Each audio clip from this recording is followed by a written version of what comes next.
Robert Carver stood in the empty living room where he had raised three children across 40 years of sweat and sacrifice.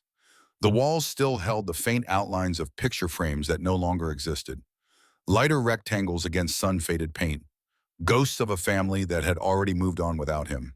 His fingers traced the wall above where the fireplace mantel used to be, the wood he had installed himself in 1982, sanded and stained by hand, now gone, auctioned to strangers who would never know that Michael had learned to walk while gripping that edge, that Jennifer had hidden her first lost tooth behind the corner post, that Daniel had carved his initials there when he was 7, and Robert had pretended not to notice. Through the window, the moving truck idled in the driveway.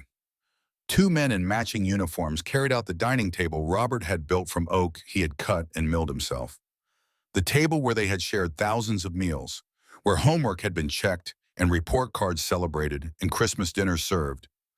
The men handled it roughly, just another piece of furniture to them, just another job.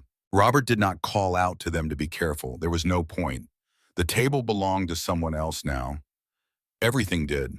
Helen sat in her wheelchair near the bay window, oxygen tank hissing softly beside her. The tube beneath her nose pulsed with each shallow breath. Her hands rested in her lap, pale and thin. Fingers that had once moved with confident grace now trembled even in stillness. She watched the men load the truck, but her eyes held no tears. She had cried all her tears weeks ago. Now there was only the blank acceptance that comes when hope has been thoroughly exhausted. The oxygen machine beeped. Low battery. Robert moved to her side and checked the gauge. 4 hours of charge remaining. After that, they would need to plug in somewhere. But there would be no somewhere. The house would be locked and empty by sunset. The keys surrendered to the bank that had finally lost patience with their promises. He knelt beside her wheelchair. His knees protested. 68 years of carpentry and construction work had worn the cartilage down to bone in places. The pain was constant now, a dull ache that sharpened with every stair climbed and every box lifted. But he had learned long ago not to show pain. Marines did not complain. Fathers did not show weakness. Helen's hand found his. Her grip was weak, but her eyes were clear. "Where do we go?" she whispered, her voice barely audible above the oxygen hiss. Robert had no answer. They had exhausted every option, every favor, every connection. The medical bills had consumed everything. 40 years of saving erased in 18 months of hospitals and specialists in medications that cost more than their monthly mortgage had. Insurance had covered some. Not enough. Never enough. The gap between coverage and reality had swallowed their home, their savings, their future. He squeezed her hand gently and stood. There were still boxes to load, still belongings to sort between what they could keep and what they could not. Not that it mattered much. When you have nowhere to go, possessions become anchors rather than treasures. The memory came unbidden. This same room 35 years earlier. Michael was 9 years old, crying because he had failed a math test. Robert sitting beside him at that oak table, teaching him to break big problems into small steps. One number at a time, one solution at a time. By midnight, Michael understood. By morning, he had completed every practice problem in the chapter. 2 weeks later, he aced the retest. Robert had told him that night that there was no problem too big if you faced it with patience and steady work. That running from difficulty only made it chase you harder. That real men stood their ground and figured it out. Now Michael worked in finance in Denver, made 6 figures analyzing risk and managing investment portfolios, lived in a house 3 times the size of this one, drove a car that cost more than Robert had earned in his best year, and had not returned a phone call in 6 weeks. Robert walked through the empty dining room into the kitchen. More boxes waited. Helen's medications filled 2 large containers. Pills in orange bottles with warnings printed in tiny text. Take with food. Do not operate machinery. May cause drowsiness. May cause nausea. May cause hope to slowly leak away until nothing remains but the mechanical continuation of breath and heartbeat. The kitchen where Helen had prepared thousands of meals, where she had taught Jennifer to bake bread and Daniel to crack eggs without getting shell in the bowl, where the smell of Sunday pot roast had filled the house and made it feel like home even during the years when money was tight and worry was constant. Robert packed the medications carefully, each bottle a small fortune, Each refill a negotiation with insurance companies and pharmacy benefit managers who had never met Helen and never would. To them, she was a policy number, a risk assessment, a line item in an actuarial table. His phone buzzed. Michael, finally. Dad, I got your message about the house. Robert waited. Let the silence stretch. Sometimes silence said more than words. Look, I've been thinking, there's a place, county run. They take Medicaid patients. I can send you the information. A nursing home. An assisted living facility. It's different. Is it? Dad, you're not being reasonable. Mom needs professional care.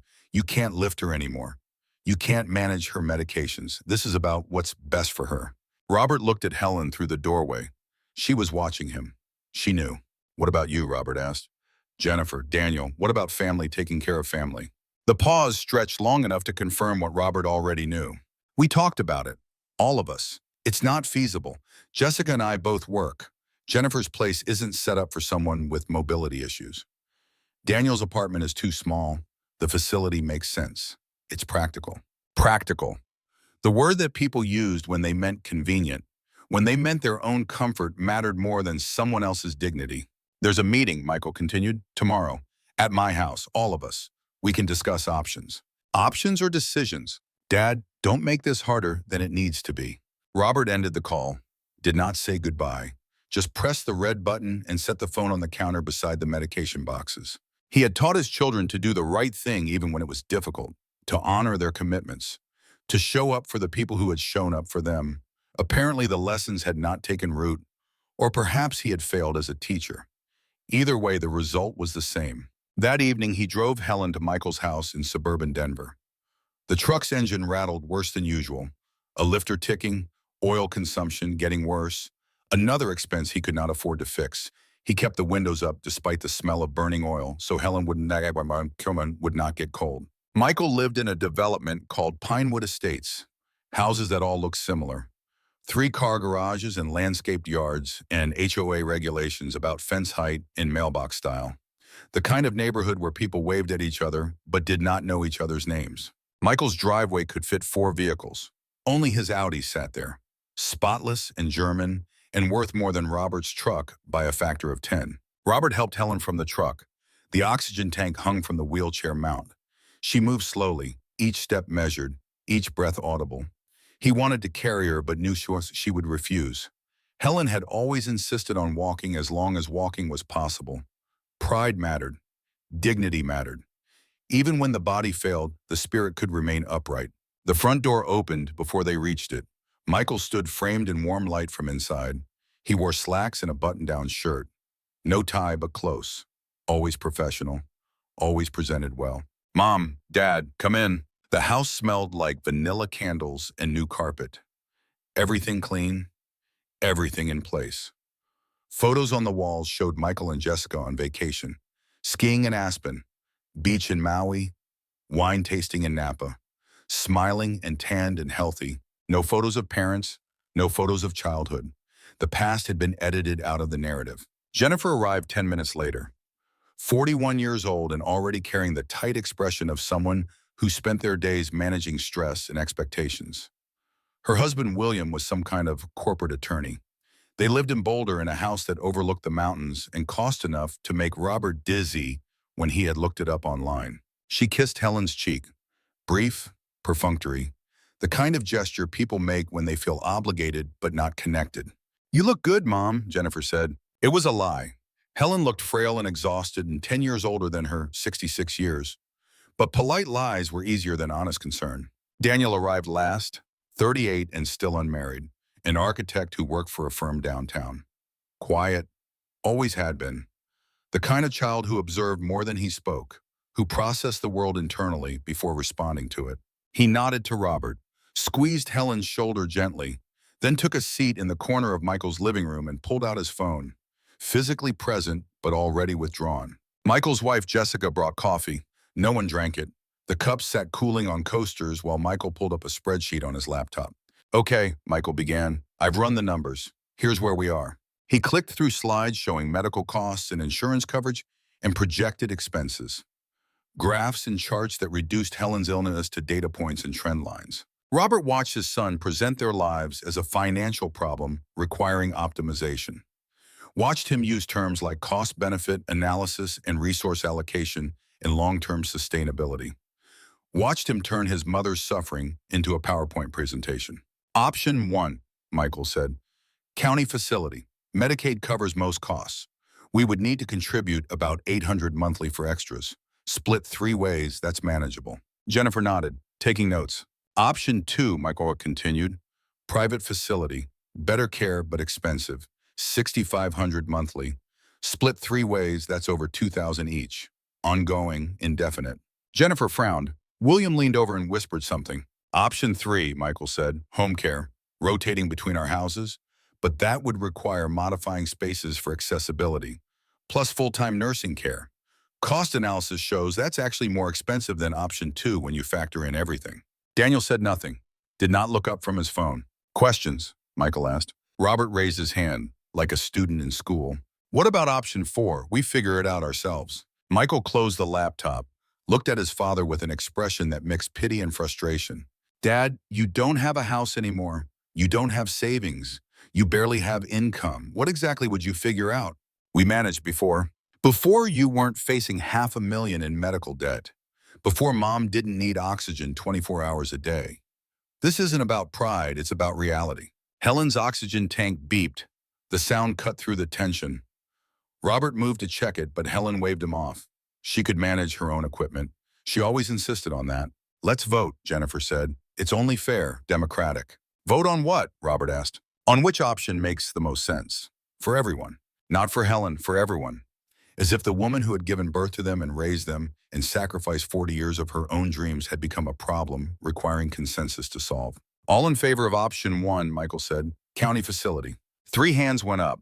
Michael, Jennifer, William, though he was not technically family and should not have had a vote. Daniel did not raise his hand, did not lower his phone. Just sat there in the corner, silent and still. That's settled then, Michael said. I'll start the application process tomorrow. Robert looked at Helen, her face showed nothing. The same blank acceptance from that morning. The same exhausted surrender. We're not doing that, Robert said. Michael sighed. Dad, we just voted. You voted? I wasn't asked. You're not thinking clearly. You're emotional. This is why we needed to make this decision together. Together would have included me. Jennifer stood. Daddy, please, we're trying to help. Are you? Robert stood as well. When's the last time you visited your mother in the hospital? When she was there for 3 weeks in August. Jennifer looked away. Michael, when did you last call to ask how she was doing? Not about bills or logistics, about her. Michael's jaw tightened. Daniel, Robert turned to his youngest son. You got anything to say? Daniel finally looked up, met his father's eyes. Something moved behind them. Guilt, maybe, shame. But he said nothing, just shook his head once and looked back down. Robert helped Helen to her feet, disconnected her oxygen from the wheelchair, and looped the portable tank over his shoulder. Wait, Michael said, where are you going? Anywhere but here. Dad, be reasonable. You don't have anywhere to go. Robert paused at the door, looked back at his 3 children, at the life they had built that had no room for the people who built them. You're right, he said. I don't have a home. I don't have money. I don't have options. But I have something you gave up a long time ago. What's that? Jennifer asked. Self-respect. He guided Helen out the door, down the perfect sidewalk, past the perfect landscaping, into the battered truck that smelled like oil and old upholstery and decades of hard work. They sat in silence for a long moment. The house behind them blazed with warm light. Inside, his children were probably already discussing next steps, making plans, optimizing the problem of their aging parents. I'm sorry, Helen whispered. For what? For being a burden. Robert started the engine. It coughed twice before catching.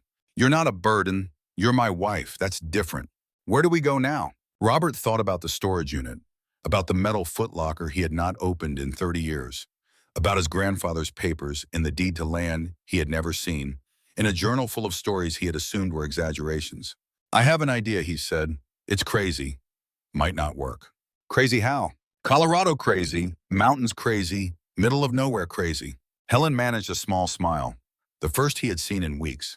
Crazy sounds better than practical, she said. They drove back to the storage unit on the edge of town, the kind of place with units that smelled like mildew and gates that closed at 9. Robert used his key to open Unit 47. Inside, stacked boxes held a lifetime of accumulation. Photos and books and tools and memories packed away when the house was lost. The footlocker sat in the back corner. Army surplus from Vietnam. Olive drab paint scratched and faded. Combination lock still functional after 5 decades. Robert spun the dial. The combination was his boot camp platoon number. Still remembered after all these years, some things the body retained even when the mind tried to forget. The lock clicked open. Inside, wrapped in oilcloth, was his grandfather's journal, leather-bound, water-stained, the pages yellowed but the ink still dark. Samuel Carver had written in it for 30 years, from 1952 until his death in 1982.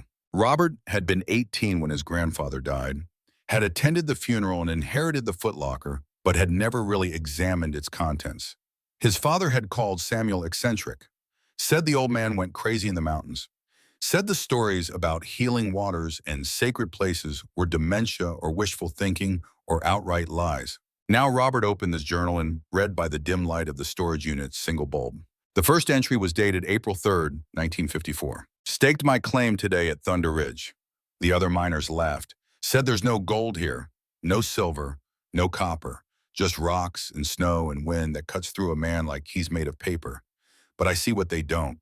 The rocks weep steam even in winter. The ground stays warm where everything should be frozen. Something's here. Something the others are too blind or too greedy to notice. And Ute Elder watched me from the ridge this morning.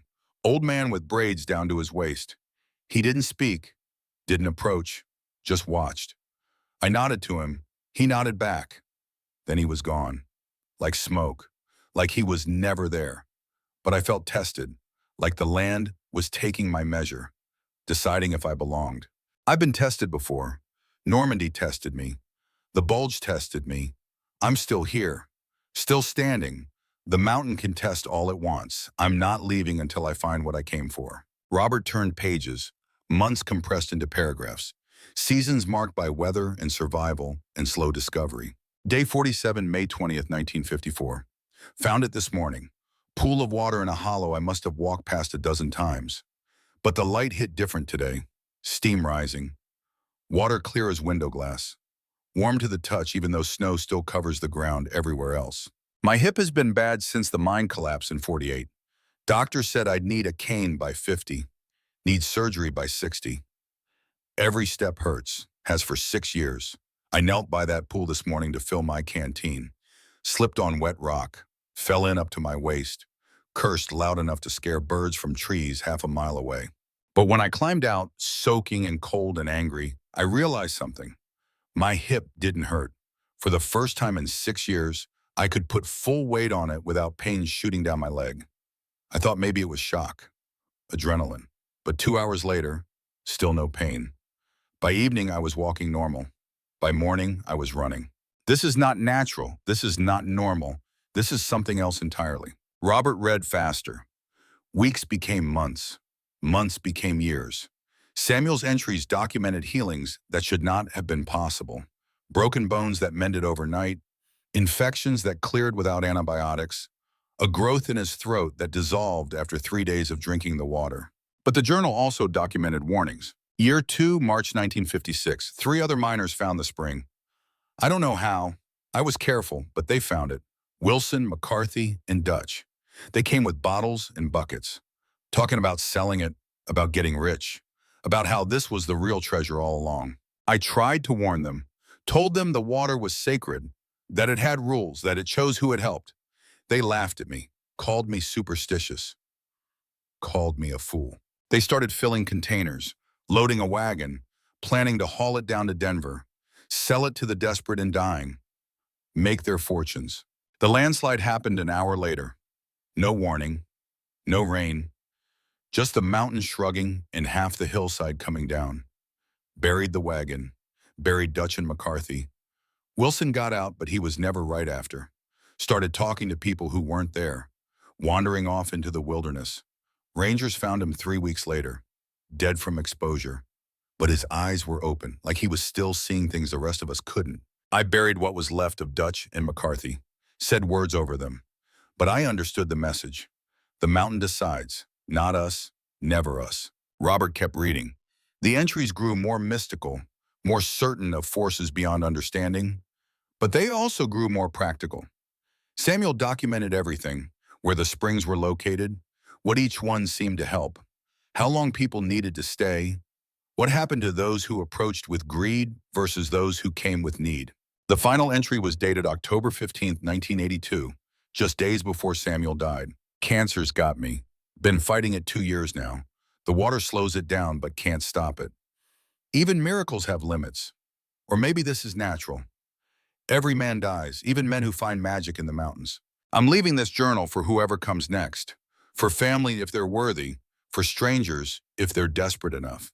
The coordinates are marked, the maps are drawn, the instructions are clear. But understand this, you don't own this place. You can't control it. You can't profit from it. You can only protect it, guard it, serve it. The mountain knows your heart. It knows your intentions. Approach with humility and need and it will embrace you. Approach with greed and pride and it will destroy you. I learned that the hard way. Others learned it harder. Choose wisely. Choose well. The mountain is patient, but it is not forgiving. Your grandfather, Samuel Carver. Robert closed the journal. His hands shook slightly, not from cold, from something else. Hope, maybe, or fear, or the desperate possibility that his children's abandonment had led him to exactly where he was supposed to be. He looked at Helen. She had been reading over his shoulder. Her eyes were wet, but she was not crying. It's 400 miles, Robert said. Mountain roads. Winter coming. We might not survive the drive. We're not surviving here, Helen said. The place could be ruins. Could be nothing left. Then we'll have ruins. That's more than we have now. Robert pulled out the deed. Faded paper that proved ownership of 160 acres at Thunder Ridge, Colorado. Transferred to Samuel Carver in 1954, transferred to Robert's father in 1982, transferred to Robert in 1988 when his father died. Land he had never visited, land he had assumed was worthless. Maybe it was worthless. Maybe Samuel had been crazy. Maybe the journal was the fantasy of a lonely man going senile in the wilderness. But maybe it was real. Maybe there was still a chance. We'll need supplies, Robert said. Food, fuel, tools. We have $1,200, Helen said. And a truck that might make it halfway. Might is better than definitely won't. They spent the next day preparing. Robert sold what little they had left. Tools that were worth something. Furniture from storage. His wedding ring. That hurt the worst. 45 years of marriage melted down for cash. But Helen needed medicine more than he needed a symbol. They bought canned food, propane, blankets, a portable heater, enough to survive a few weeks if they were careful. If they were lucky. Helen's medication was the biggest expense. $890 for 2 weeks of pills. The pharmacist suggested mail order might be cheaper. Robert did not tell him there would be no address to mail too soon. On the morning they left, Daniel showed up at the storage unit. Robert was loading the last boxes into the truck bed. Helen sat in the passenger seat, oxygen tank secured beside her. Daniel stood with his hands in his pockets, looking at the truck, at the supplies, at his father's face. Michael told me you're leaving, Daniel said. That's right. Where? Does it matter? Daniel was quiet for a moment. Then he pulled an envelope from his jacket. This is from me. Not them, just me. Robert took it. Inside was $3,000 in cash in a folded piece of paper. On the paper, in Daniel's careful handwriting, was written, I'm sorry, I'm a coward. Please forgive me. Also in the envelope were 2 months' worth of Helen's medications. The expensive ones. The ones insurance barely covered. Robert looked at his youngest son, saw the shame there, the guilt, but also something else, something that looked like hope, that maybe this wasn't the end of everything. Thank you, Robert said. It's not enough. I know it's not enough. It's more than nothing. Daniel nodded, looked like he wanted to say more. Instead, he walked to the truck and knocked on Helen's window. She rolled it down. I love you, Mom, Daniel said. Helen reached through the window and touched his face, just once. Gentle, the way she used to when he was small and scared of thunder. I know, she said. Daniel stepped back, watched as Robert climbed into the driver's seat, started the engine, pulled out of the storage lot for the last time. Robert checked the rear-view mirror. Daniel stood there until they turned the corner and he disappeared from view. The drive west took 2 days. The truck overheated outside Grand Junction. Robert fixed it in a gas station parking lot while Helen dozed in the passenger seat, replaced a split hose with one from an auto parts store, and topped off the radiator with water that cost $3 a gallon. They spent the night in the truck at a rest stop, too cold to sleep properly. Helen's breathing was worse at altitude.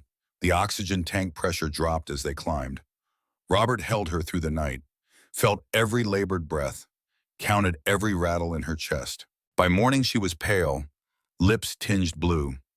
The portable oxygen concentrator struggled with the thin mountain air. "We should go back," Robert said. "There's nothing to go back to. A hospital. Get you stable. So I can die in a clean room instead of a dirty truck? No, keep driving." He kept driving. The roads narrowed. Pavement gave way to gravel. Gravel gave way to dirt. The GPS signal dropped. Robert navigated by his grandfather's hand-drawn maps and landmarks described in journal entries from 70 years ago. The sign appeared just before sunset. Rusted metal half buried in scrub brush. Thunder Ridge, established 1952. Private property. Robert turned onto what might have been a road once. Now it was two ruts through pine forest. Branches scraped the truck's sides. Rocks banged the undercarriage. Then the forest opened and he saw it. The settlement was worse than he imagined. A dozen structures in various states of collapse. Roofs caved in, walls leaning, windows empty like the eye sockets of skulls. Nature had reclaimed everything. Vines covered walls. Trees grew through foundations. Rust consumed metal. The cabin that was supposed to be theirs stood at the far end. Samuel's cabin, the one described in the journal as solid and well-built and positioned on the most stable ground. Half the roof had collapsed inward. The porch sagged dangerously. One window was completely gone. Another hung by a single hinge. The door stood open. Darkness beyond. Robert parked the truck and sat staring. This was his inheritance. This was his hope. This pile of rotting wood and broken dreams. Helen's hand found his. "It's perfect," she whispered. "It's a ruin. So were we, until we weren't." The temperature was dropping, already below freezing. Robert could see his breath, could see Helen shivering despite the blankets. He helped her from the truck. Her legs barely held her weight. The oxygen tank was down to 15%, maybe 6 hours left. After that, she would have to rely on the portable concentrator. At this altitude, that might not be enough. They reached the cabin. The door hung crooked on broken hinges. Robert pushed it open and the smell hit him. Damp wood, animal droppings, mildew, decay. Inside was worse than outside. Snow had drifted through the collapsed roof and melted into icy pools on the floor. The stove was rusted through. The sink hung half detached from the wall. Rodent nests filled corners. The floor sagged in places where boards had rotted completely through. Robert found a corner that was relatively dry. He spread a tarp and helped Helen sit, covered her with every blanket they had, set up the portable heater and lit it with precious propane. The tiny flame did almost nothing against the cold, but it was something. Something was better than nothing. He walked back out to the truck, started unloading supplies in the dark. Box by box, can by can. Everything they had left in the world fit in 6 boxes and 2 duffel bags. The last thing he pulled out was his toolbox, the good one, the one he had carried for 40 years, hammers and saws and levels and squares. The tools he knew better than he knew most people. He would need them, would need every skill he had ever learned, would need strength he was not sure he still possessed. But first he needed to keep Helen alive through the night. He returned to the cabin. She was asleep or unconscious. Sometimes it was hard to tell. The oxygen tube pulsed weakly. Her chest rose and fell. Shallow. Too shallow. Robert sat beside her, pulled her against him for warmth. The heater flickered. Wind howled through gaps in the walls. The mountains surrounded them, massive and indifferent and ancient. He thought about his children, safe in their warm houses, sleeping in their comfortable beds, probably not thinking about their parents at all. He thought about Samuel, about the old man who had spent 30 years in this place, who had survived worse than this, who had found something worth protecting. He thought about the journal entries, about springs that healed, about water that defied science and logic, about a mountain that tested and chose and sometimes destroyed. He did not know if any of it was real, did not know if morning would bring hope or just confirm that he had led his wife to die in a frozen cabin in the middle of nowhere. But he had made his choice, had cast his lot, had bet everything on a dead man's journal and a desperate prayer. Robert closed his eyes, felt Helen's heartbeat against his chest. Steady, still there, still fighting. He fell into something between sleep and unconsciousness, dreams mixing with cold and pain and exhaustion. He woke to silence. The wind had stopped. The heater had run out of fuel. The cabin was darker than before, colder.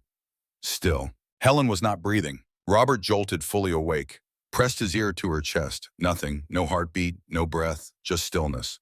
He tilted her head back, cleared her airway, started compressions, 30 hard pushes against her sternum, ribs flexing under his palms, then 2 breaths into her mouth, her lips cold against his. Nothing. Again, 30 compressions, 2 breaths. Come on, Helen, come on. Nothing. Again.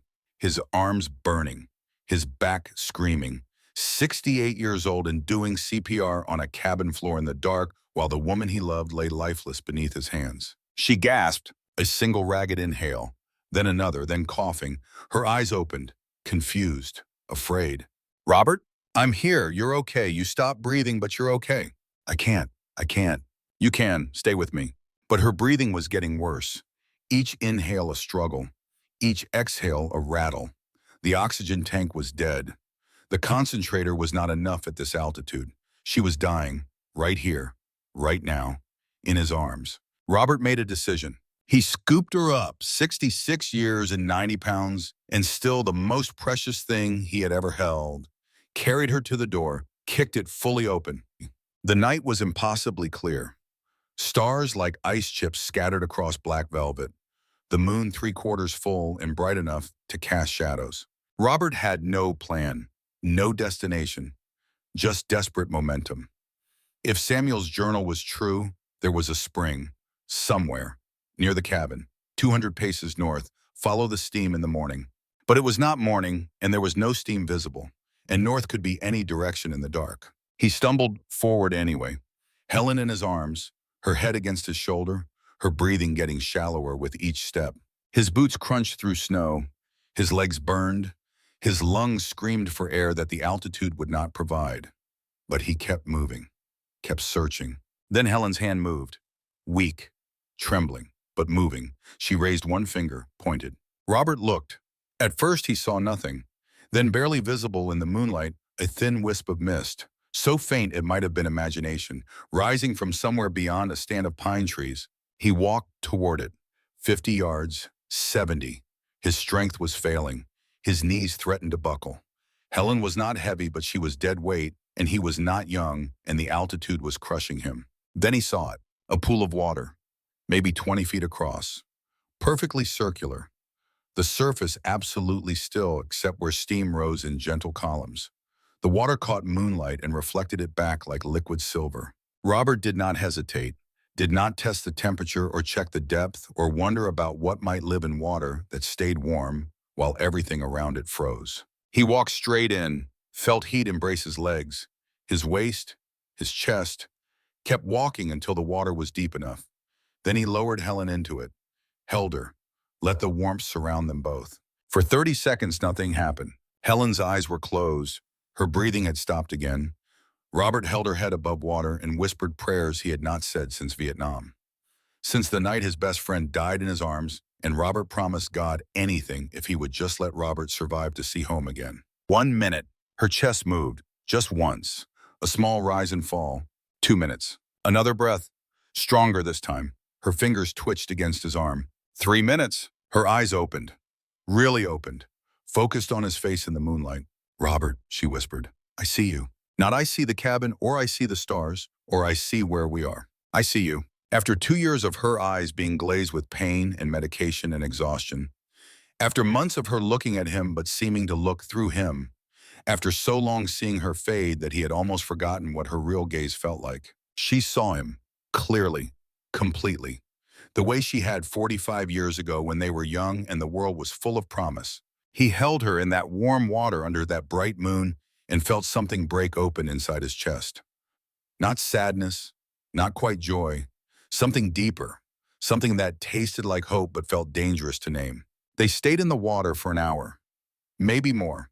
Time became elastic, meaningless.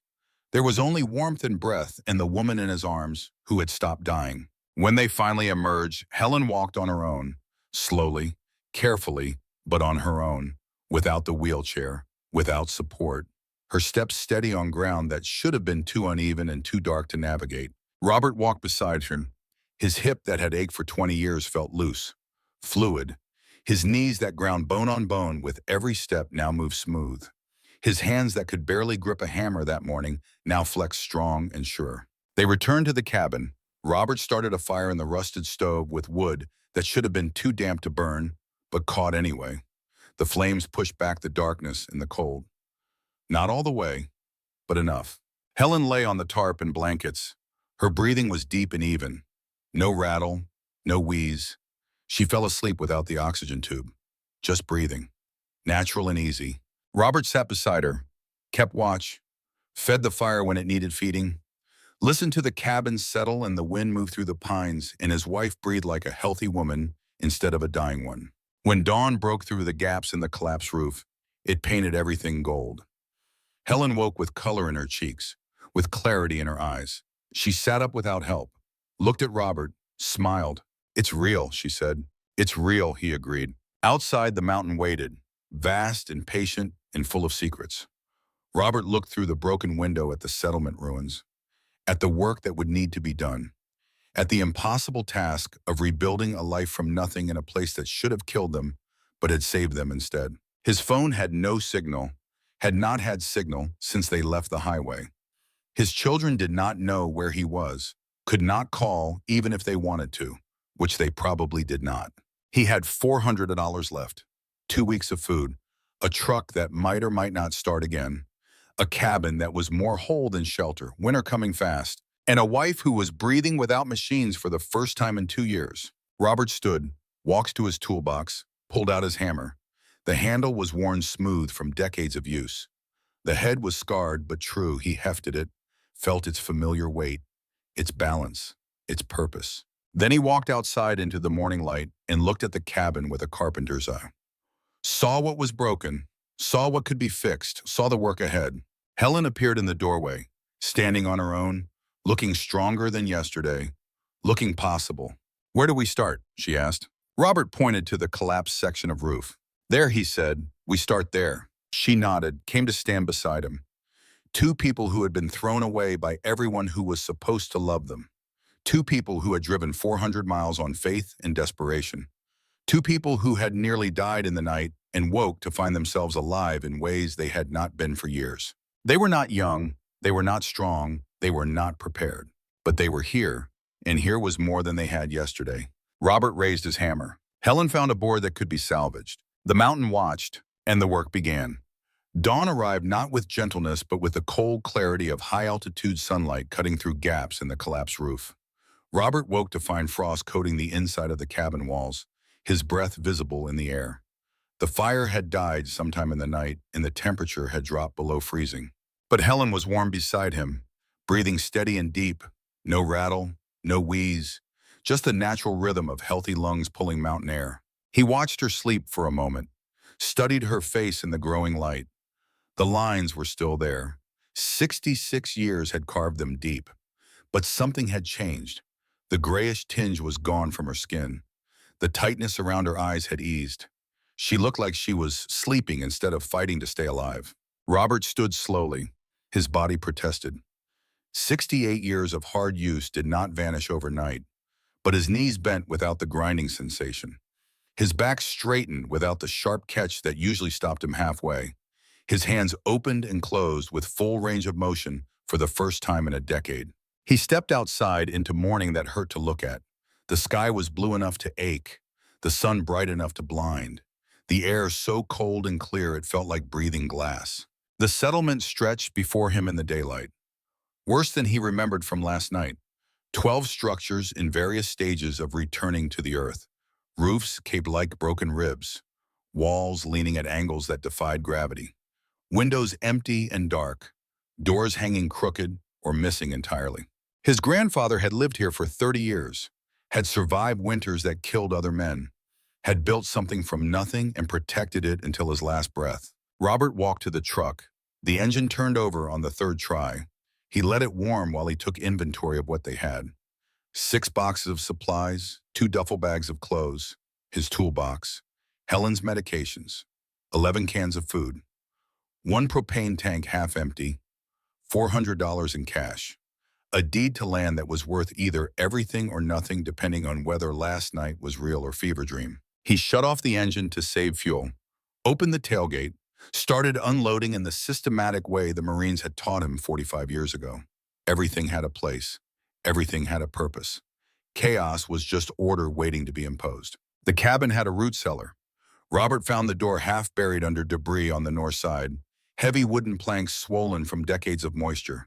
He pulled them open with effort that made his shoulders burn. The hinges screamed like wounded animals. Cool air rose from below. Not cold like the outside, cool like a cave, like something insulated from the world above. Robert descended carefully, stone steps worn smooth by countless trips, the ceiling low enough he had to duck. His flashlight beam cut through darkness that felt thick, solid. The cellar was larger than expected, maybe 12 feet by 15. The walls were stone, mortared with skill. The floor packed earth. Shelves lined 3 walls. On them sat jars, dozens of them, hundreds maybe, sealed with wax, contents murky through dusty glass. Robert pulled one down, wiped the dust away. Inside were green beans, preserved in brine, the label written in careful script. Summer 1979, Samuel Carver. He tested the seal. Still tight, the wax unbroken. Whether the contents were safe to eat after 40 years was questionable, but the fact they existed at all was a gift. More jars, tomatoes, corn, peaches, pickles. Years labeled on each one: 1976, 1981, 1978. A timeline of survival measured in mason jars and patient preservation. The back wall held tools, hanging from nails driven into mortar, hammers with handles dark from hand oil and age, saws with teeth that still look sharp, planes and chisels and levels, a handsaw, a buck saw, an axe with the head wrapped in oiled cloth. Robert took down the axe, unwrapped it. The edge caught light and threw it back.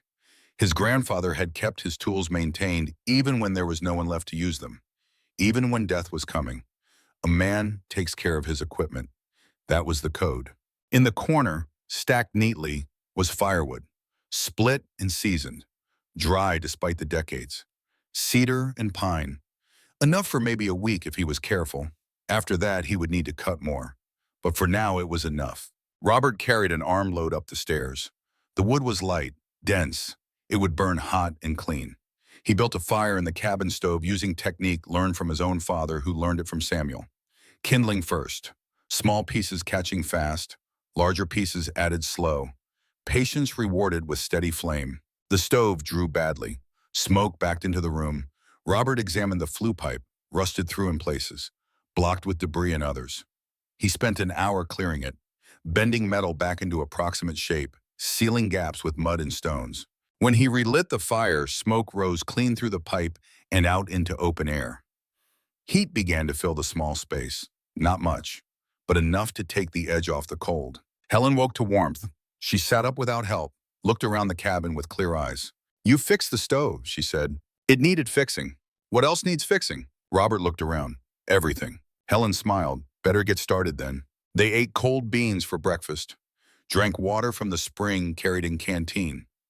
The water tasted clean, mineral, slightly sweet. Helen drank deep and long. When she finished, color bloomed in her cheeks like flowers opening. Robert spent the morning on the roof, what remained of it. The collapse had taken out maybe 40%. The rest was questionable. Shingles missing, rafters rotted. But the main beams were solid. Old growth timber that had lasted 70 years and would last 70 more if treated right. He scavenged lumber from the other structures, pulled boards from collapsed walls, straightened bent nails by hand. Waste nothing, use everything. Make do with what you have, because what you have is all you get. By noon, he had framed a temporary cover over the worst of the collapse.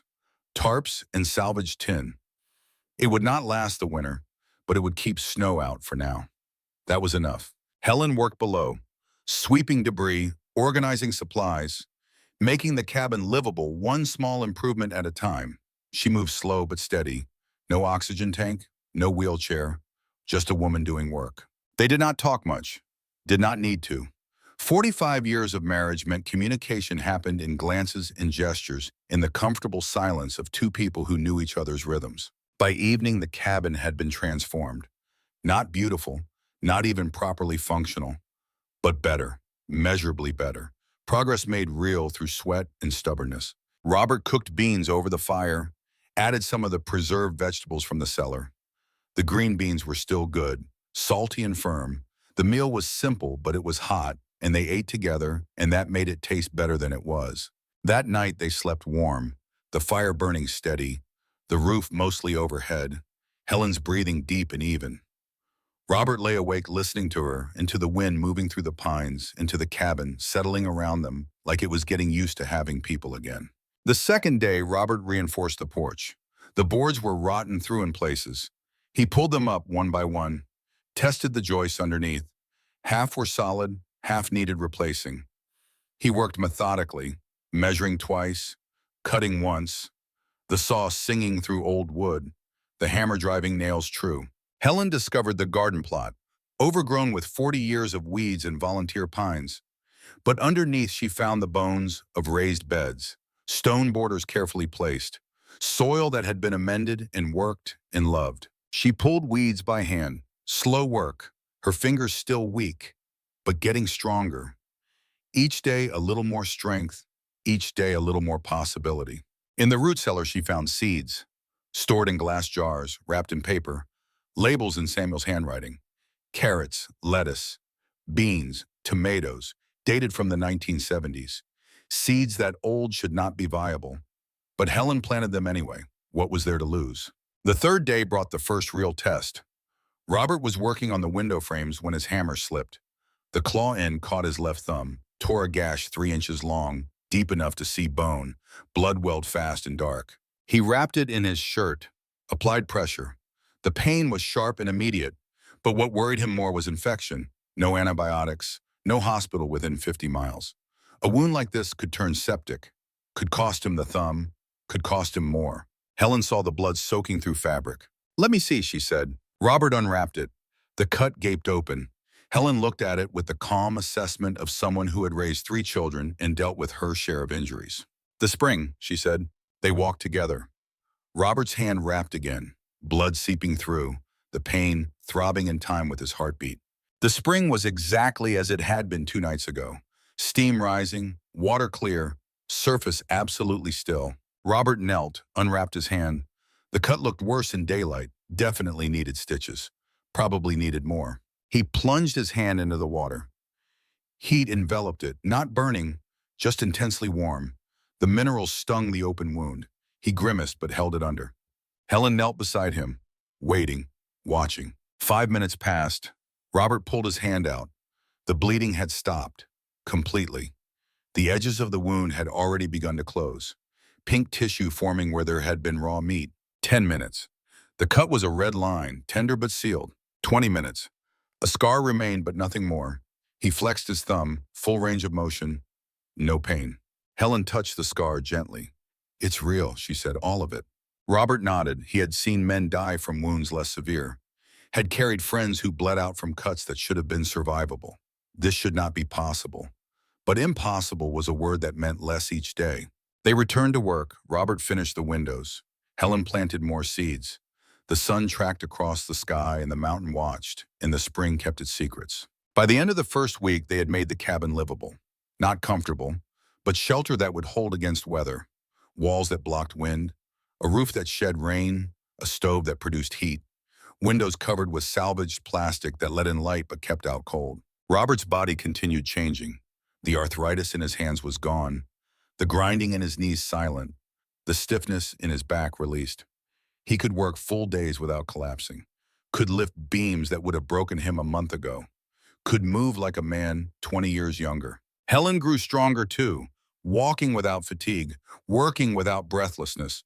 Her appetite returned, her color deepened. She looked like photographs from 30 years ago, not young, but vital, present, alive in ways she had not been since the illness began. They did not discuss it, did not try to explain it, just accepted the gift and worked to deserve it. The second week, Robert rebuilt the storage shed, scavenged materials from 3 collapsed structures to make one functional building. He started before dawn, pulled boards from a collapsed bunkhouse 100 yards from the cabin. Each board had to be inspected, tested for rot. The good ones he stacked. The bad ones became kindling. By noon, he had enough lumber for framing. He laid out the foundation using stones he carried from a stream bed, placed them level using techniques his father had taught him and his father had learned from Samuel. 3 generations of carpenters compressed into muscle memory and careful hands. The walls went up slow, each board placed with attention, each nail driven true. No power tools, just hammer and saw and sweat. The work was meditation, mind and body unified in purpose, creating order from chaos, building sanctuary from ruins. Helen worked beside him when she could, holding boards steady while he nailed, organizing supplies, sweeping sawdust. Her presence made the work easier even when she was not actively helping. 45 years of partnership meant knowing when to work together and when to work parallel, when to speak and when silence said enough. By week's end, the shed stood complete, 8 feet by 10, roof that would shed snow, door that closed tight, space to store tools and supplies, protected from weather. Not beautiful, but functional, solid, built to last. Robert stood back and studied his work. Found it good. Not perfect, but good enough. That was all any man could ask. Each morning he returned to the spring, drank deep, let the water work its strange magic. The mineral taste became familiar. Welcome. He noticed patterns now. How the water felt different at dawn than at dusk. How steam rose thicker on cold mornings. How the pool seemed to pulse with warmth that came from somewhere deep below. Each evening, Helen joined him. They sat together on rocks worn smooth by decades of Samuel's presence.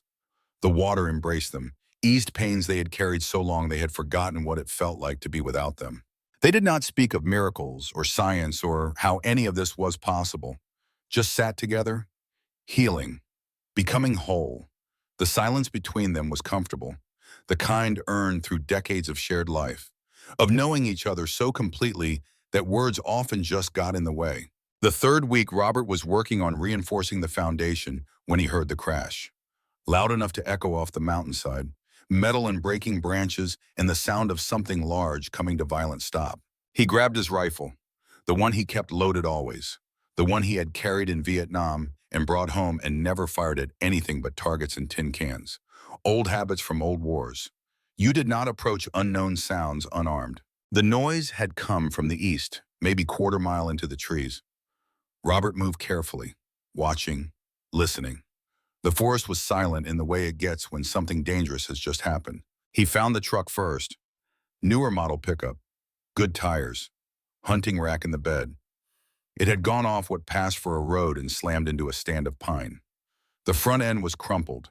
Steam rose from the broken radiator. The windshield was spiderwebbed but not shattered. Then he saw the man, on the ground 20 feet from the truck. Not moving, Robert approached with rifle ready, checked for threats, found none. The man was maybe mid-50s, heavy canvas jacket, hunting boots. His right leg was bent wrong, badly wrong, the kind of wrong that made Robert's stomach tighten. Compound fracture, bone visible through torn fabric and flesh. The man's eyes were open, conscious but in shock, skin pale, breathing shallow and fast. "Help," he whispered. "Please." Robert knelt, assessed. The leg was bad, needed surgery, needed hospital, needed things that were not available 50 miles from nowhere. The man would die from shock before Robert could get him to help.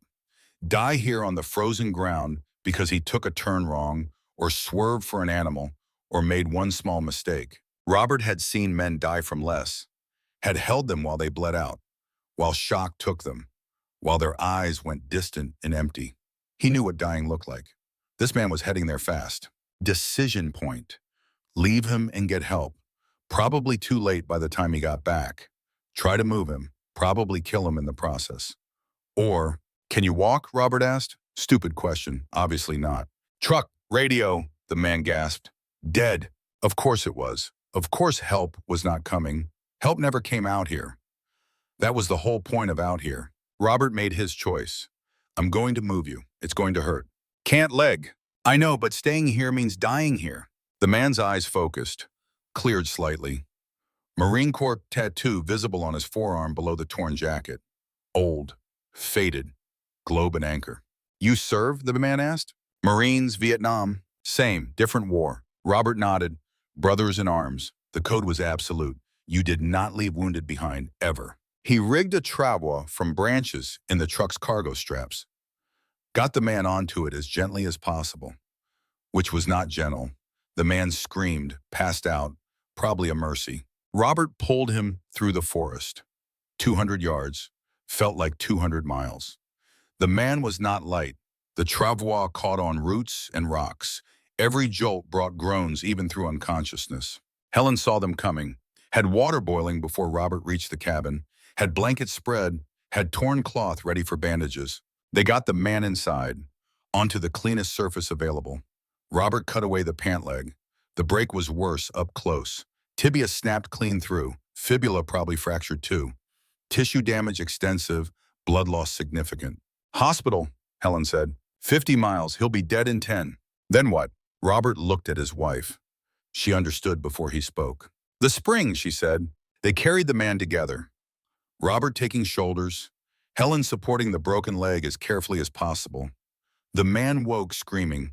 Robert told him to bite down on a leather strap, told him it would be over soon, told him the same lies medics had told wounded for centuries. The spring was 50 yards from the cabin, felt like 50 miles, but they made it. Robert did not hesitate, walked straight into the water, clothes and all, the man in his arms, Helen waiting in beside them, supporting the broken leg, keeping it from moving. The water embraced them, heat soaking through fabric and skin and down into bone. The man went still, not dead still, just quiet, the shock of warmth overwhelming the shock of pain. Robert held him, keeping his head above water, watching, waiting. 5 minutes. Nothing changed. The man breathed. The leg was still broken, still bleeding slowly into water that stayed impossibly clear. 10 minutes. The bleeding stopped, just stopped, like someone had turned off a faucet. 15 minutes. The man's eyes opened, focused. What is this? He whispered. Help, Robert said, if you're worthy. Worthy of what? Living. 20 minutes. The bone fragments under torn skin began to shift. Visible movement. Realigning. Helen saw it and her hand tightened on Robert's shoulder, but she did not speak. Just watched. Witnessed. 30 minutes. The man tested his leg. Carefully. Felt along the break site. The bone was straight. The wound was closing. Tissue knitting like time-lapse video of healing that should take months happening in minutes. 45 minutes. The man stood. In the water. Weight on both legs. Testing. Disbelieving. His leg held. The scar remained, thick and red and fresh. But the bone was solid. The tissue intact. He had come here dying and now he was whole. They helped him out of the water. Back to the cabin, Robert gave him dry clothes. Helen made coffee from their dwindling supplies. The man sat by the fire shivering. Not from cold, from shock of a different kind. I'm Carter, he finally said. Carter Welch. Robert Carver. This is my wife, Helen. What the hell just happened? You got better. That's not possible. Look at your leg. Carter looked, touched the scar, pressed hard. No pain. He stood, walked, tested his weight. Everything held. Everything worked. I've been a hunting guide in these mountains for 30 years, Carter said. Thought I knew every inch. Never heard of this place. My grandfather homesteaded here in the 50s, Thunder Ridge. Thunder Ridge, Carter repeated. Old miners' camp. Been abandoned since before I was born. Everyone says it's cursed, that men who came here died here. Some did, Robert said. Some didn't. Carter walked to the window, looked out at the settlement, at the ruins and the work Robert had begun, at the mountain beyond. What is this place, he asked. Sanctuary, Helen said, for people who need it. Who decides who needs it? The mountain decides. Carter turned back, studied them. 2 elderly people in a falling down cabin with no electricity and no running water and no business surviving winter at this altitude. But surviving anyway, thriving somehow. My father, Carter said, stage 4 liver cancer. Doctors gave him weeks, maybe days. Robert and Helen exchanged a look, the kind of look that was a full conversation in silence. Bring him, Robert said. Just like that? Just like that. What do you want? Money I can pay. No payment? That's not how this works. Then how does it work? You come with need. You leave with gratitude. You tell no one who wouldn't understand. Carter was quiet for a long moment. I owe you my life, he finally said. You don't owe us anything, but the mountain might expect something. Like what? Respect, protection, silence when silence is needed. Carter nodded slowly. I can do that. Then bring your father. But quietly, one person at a time. This place can't handle crowds, won't allow them. How do you know? Robert pulled out his grandfather's journal, handed it to Carter.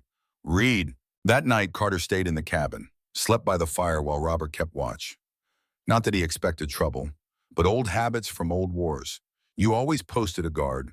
Helen woke in the small hours, found Robert sitting with the journal open on his lap. Can't sleep? She asked. Reading? What does it say? Robert pointed to an entry from 1956. Year 3. 3 miners found the spring. Tried to bottle the water, haul it down mountain to sell, make their fortunes. What happened?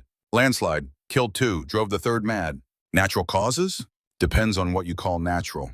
Helen sat beside him, read over his shoulder. The entries grew darker as years passed. Samuel's handwriting shakier, his tone more certain of forces most people would call superstition. But they had both been in that water. Both felt what it did. Both knew that superstition was just science humanity had not figured out yet. There are rules, Robert said. He wrote them down. What rules? Come with need, not greed. Take what's freely given, not what you try to steal. Respect the source. Protect the place. Never profit from miracles. Can we follow those rules?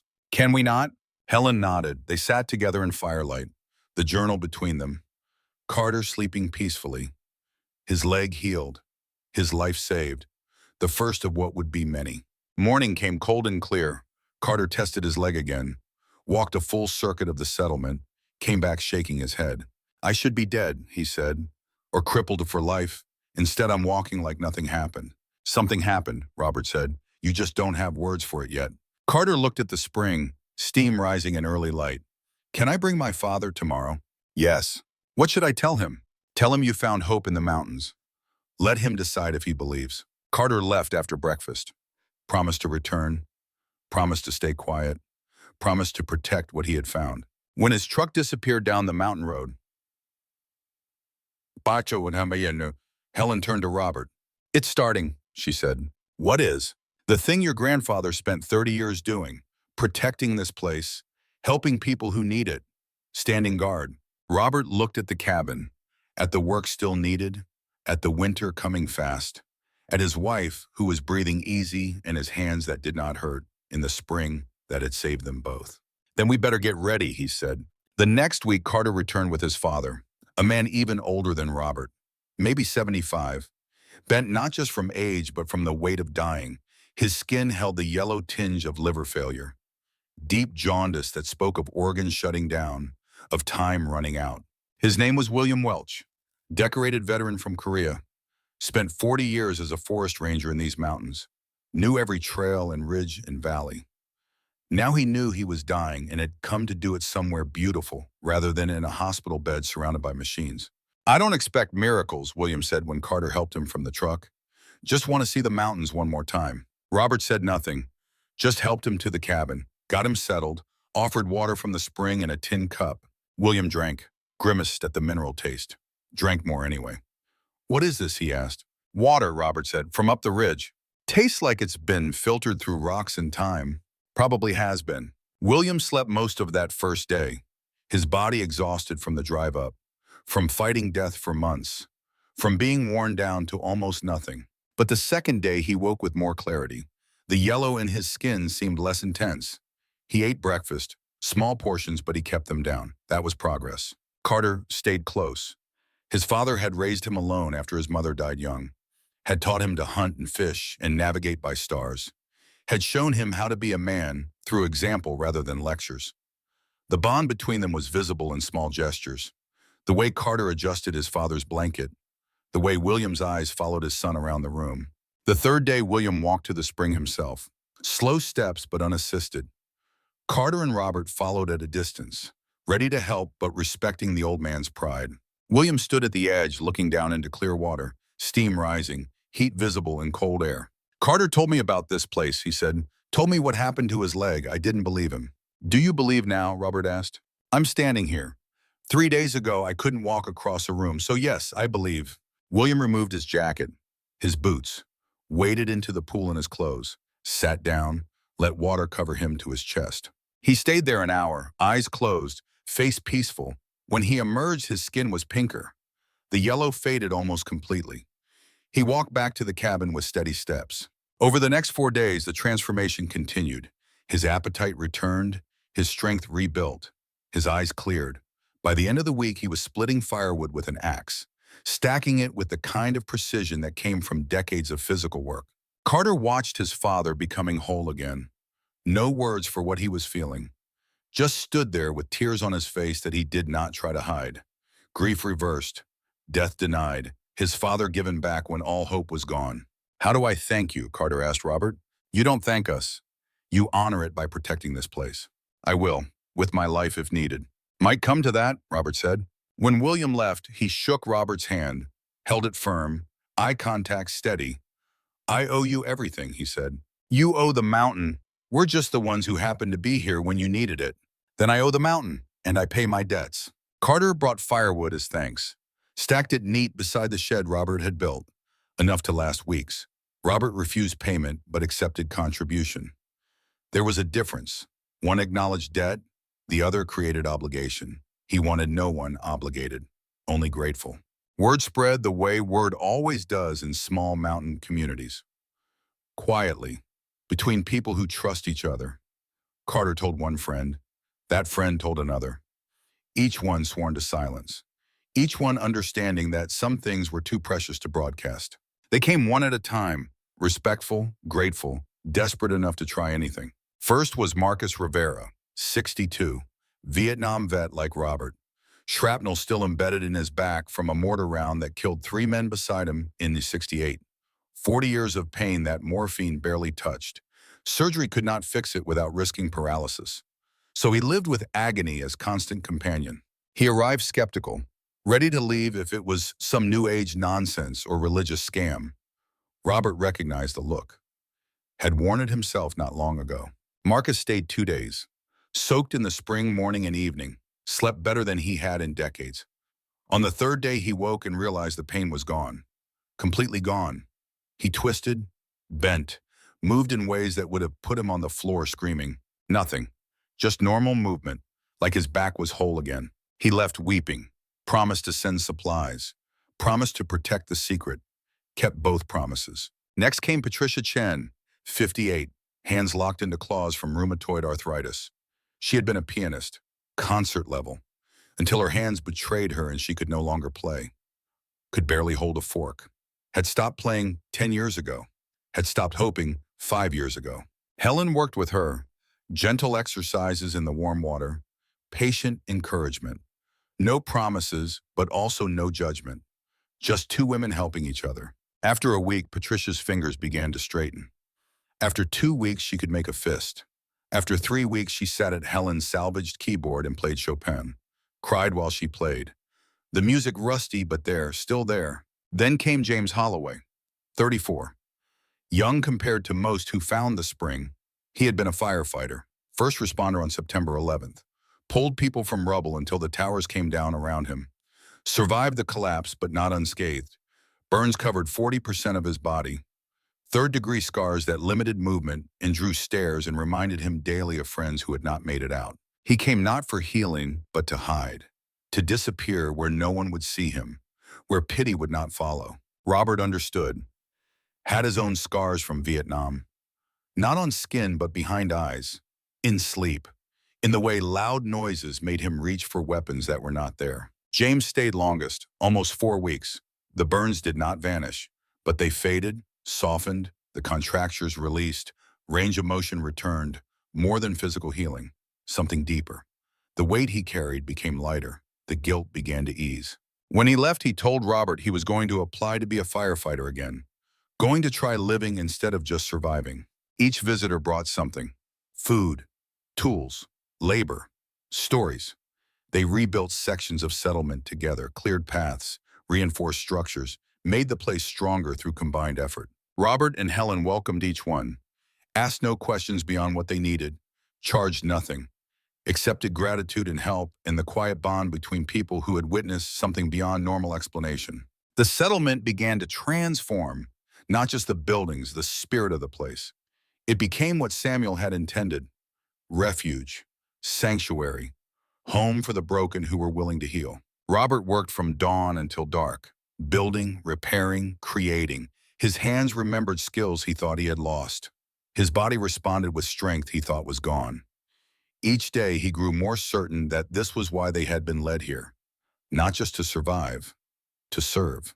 Helen organized, managed, cared for visitors with the same gentle firmness she had used raising children.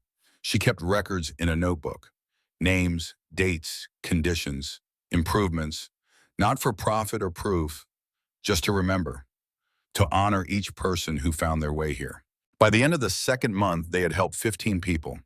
15 lives saved or improved or given hope. 15 witnesses to something science could not explain, but healing confirmed. Robert sat with Samuel's journal one evening while Helen prepared dinner. Read the final entries again. Your grandfather wrote, "I am dying.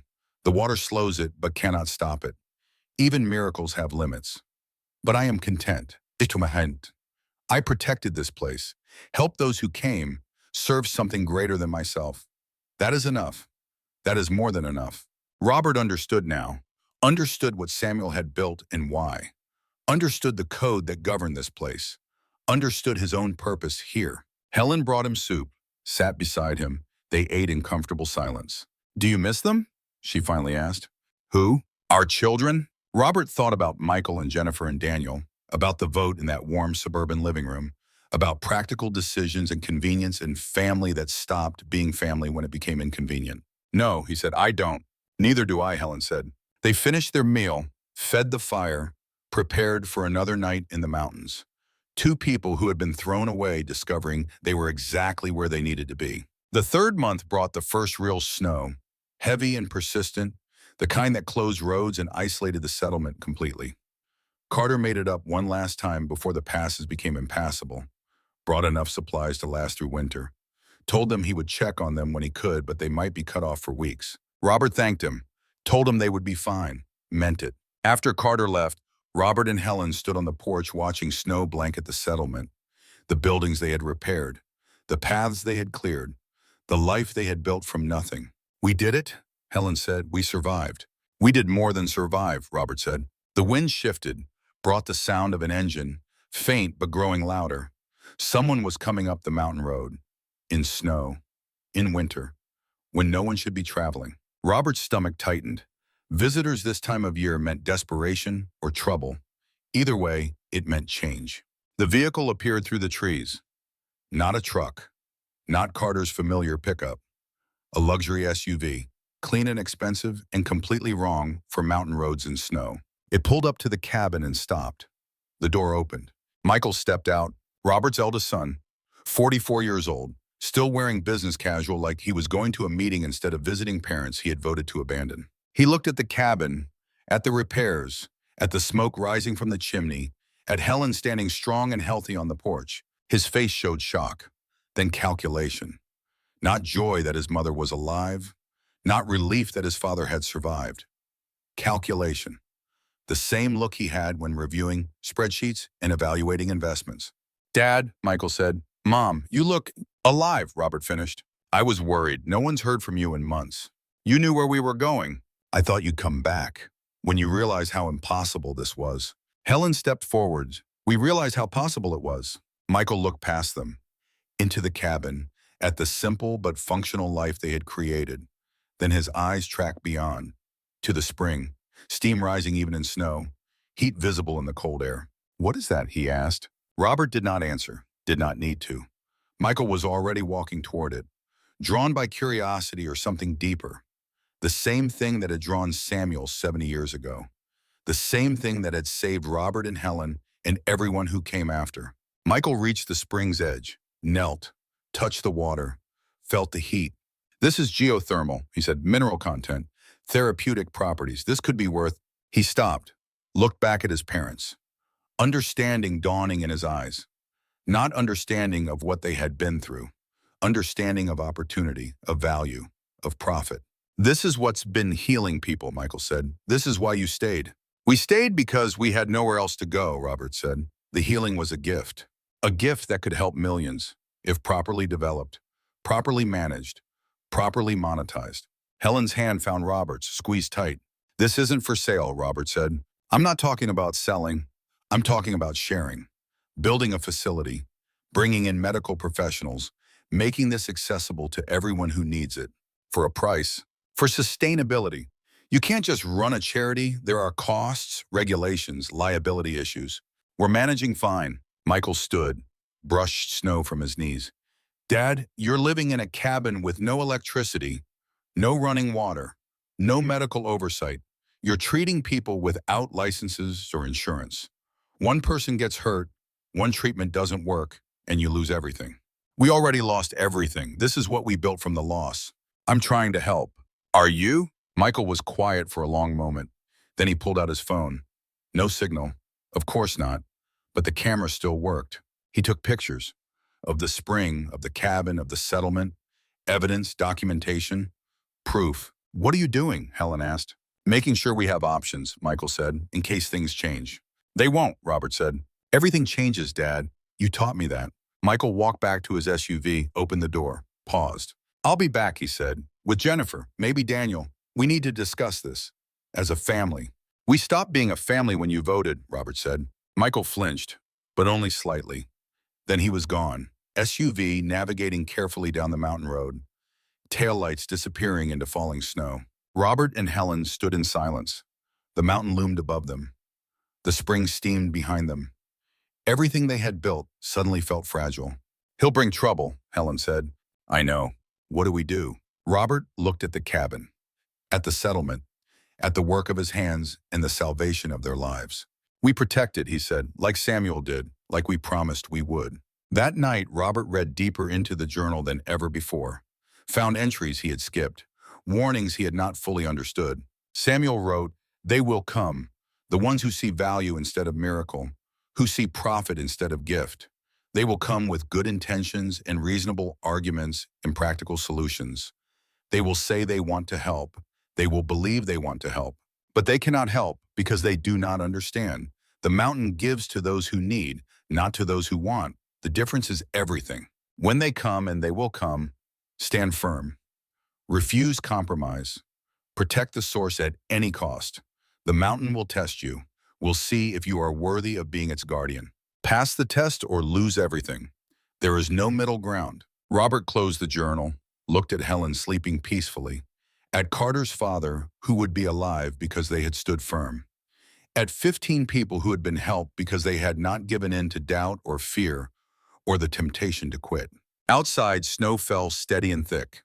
The mountains settled around them, protective, watchful, alive in ways that defied explanation but demanded respect. Michael would return, with others, with plans and lawyers, and the weight of family obligation twisted into justification for taking what was not theirs to take. But Robert had survived worse, had held lines that should not have held, had stood when standing was the only option left. He would stand again, for Helen, for the spring, for every person who would come here, desperate and broken and worthy of healing.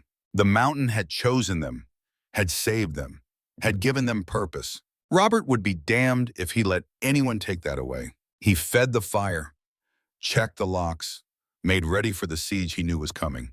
Tomorrow would bring new challenges, but tonight they were safe, warm, together. And that was enough. That was more than enough. The third month brought changes that could not be hidden. The settlement transformed from ruins into something resembling civilization. Not modern, not comfortable, but functional, purposeful, alive. Robert worked from dawn until his body demanded rest, then worked some more. Each structure he rebuilt became easier. Muscle memory returning from decades of carpentry, hands remembering what the mind had nearly forgotten. He framed walls with precision, leveled floors with patience, fitted joints so tight they needed no nails to hold. The old mining office became a communal kitchen. Robert salvaged a cast iron stove from one of the collapsed buildings, spent 3 days cleaning rust and debris from its interior, built a stone chimney that drew smoke clean and true. Helen organized shelves from reclaimed lumber, stored the preserved food from Samuel's cellar, created systems for cooking and cleaning and managing supplies. The collapsed bunkhouse transformed into guest quarters. 6 small rooms, each with a bed frame Robert built from pine he felled himself. Mattresses donated by visitors who had been healed and wanted to contribute. Simple but clean, better than sleeping in tents or vehicles. Better than most of the people who came here had access to anywhere else. Water remained the constant challenge. The spring provided healing, but not volume. Robert engineered a collection system. Rainwater funneled from roofs into barrels. A hand pump he salvaged and rebuilt drew from a shallow well Samuel had dug decades ago. The water was cold and mineral-heavy, but safe to drink. Good enough for washing and cooking. The spring water they reserved for healing only. Helen planted the garden with seeds that should not have been viable after 50 years in storage, but they sprouted anyway. Carrots pushed through soil still half frozen. Lettuce grew thick and green despite altitude and cold that should have killed it. Tomatoes ripened on vines that climbed supports Robert built from saplings. The soil itself seemed different here, rich and dark, smelling of minerals and life. Helen worked it with her hands, no gloves, fingers in direct contact with earth. She said she could feel it respond to her touch, feel it wanting to grow, to produce, to give back what was given to it. Robert did not question, had stopped questioning the impossible weeks ago, just accepted that this place operated by rules different from the world below. Rules older and deeper than human understanding. By week 10, they had a functional settlement, small but solid, capable of housing a dozen people if needed, capable of providing shelter and food and access to the spring that healed in ways medicine could not explain. Carter came weekly now, brought supplies, helped with heavy work. His father, William, came with him sometimes. Still healthy, still strong, still alive when doctors had given him weeks to live months ago. They worked alongside Robert in comfortable silence. 3 veterans who understood that men bonded through shared labor more than shared words. The visitors increased. Never crowds. The road was too rough and the location too remote. But steady, 1 or 2 at a time, each carrying burdens physical or emotional or both. A woman named Sarah Bennett arrived in late October, drove up in a Subaru that barely made it through ruts and rocks.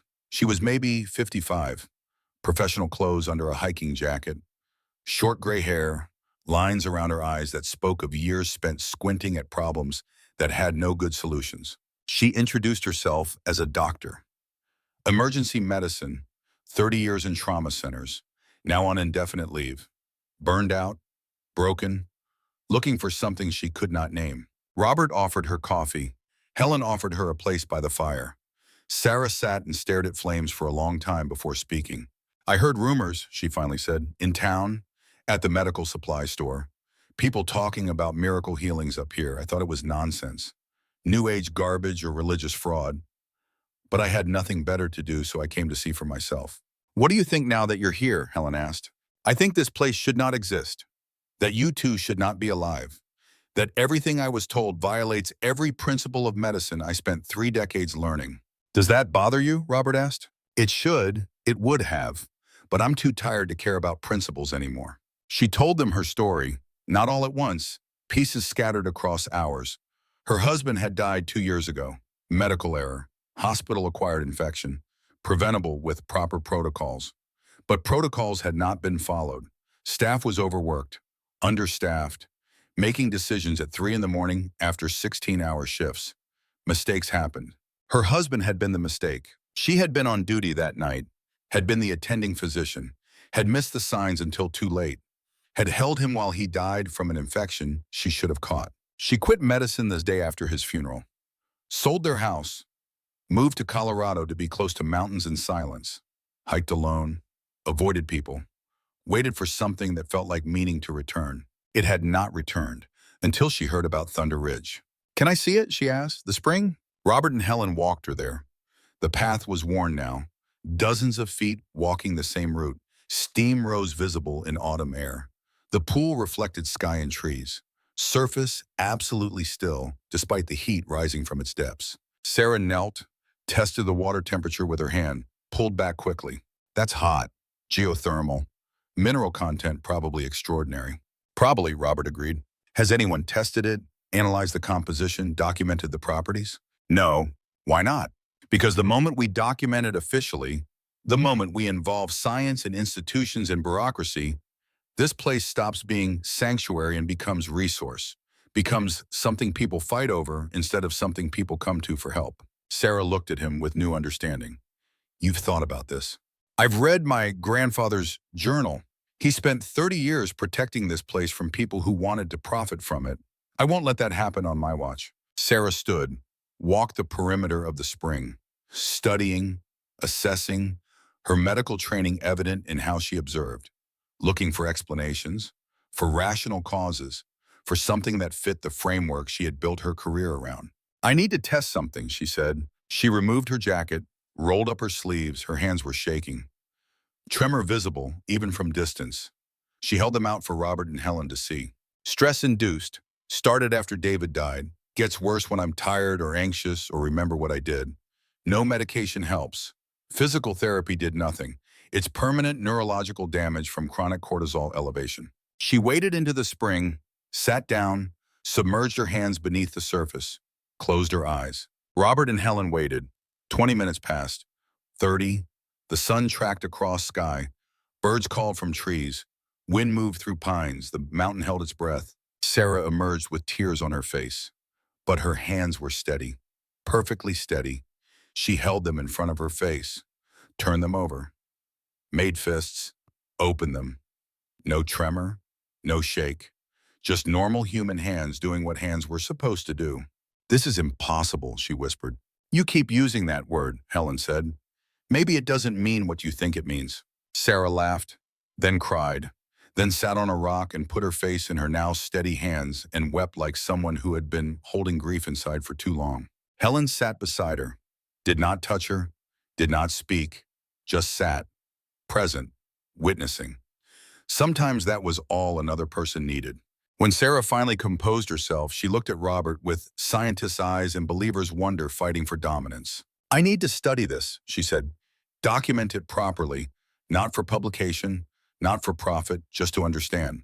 You a researcher? Robert asked. I was. Before emergency medicine, I did a residency in sports medicine and rehabilitation. Published papers on healing modalities. That was a lifetime ago. Would you be willing to do it quietly? Keep records for us, but not share them with anyone without permission? Yes. Would you be willing to help people who come here? Medical oversight without making this an official medical facility? Yes. Then you're welcome to stay. Sarah stayed, moved into one of the small rooms Robert had built, brought equipment from her car, blood pressure cuff, stethoscope, basic medical supplies, set up a small clinic space in the corner of the communal kitchen.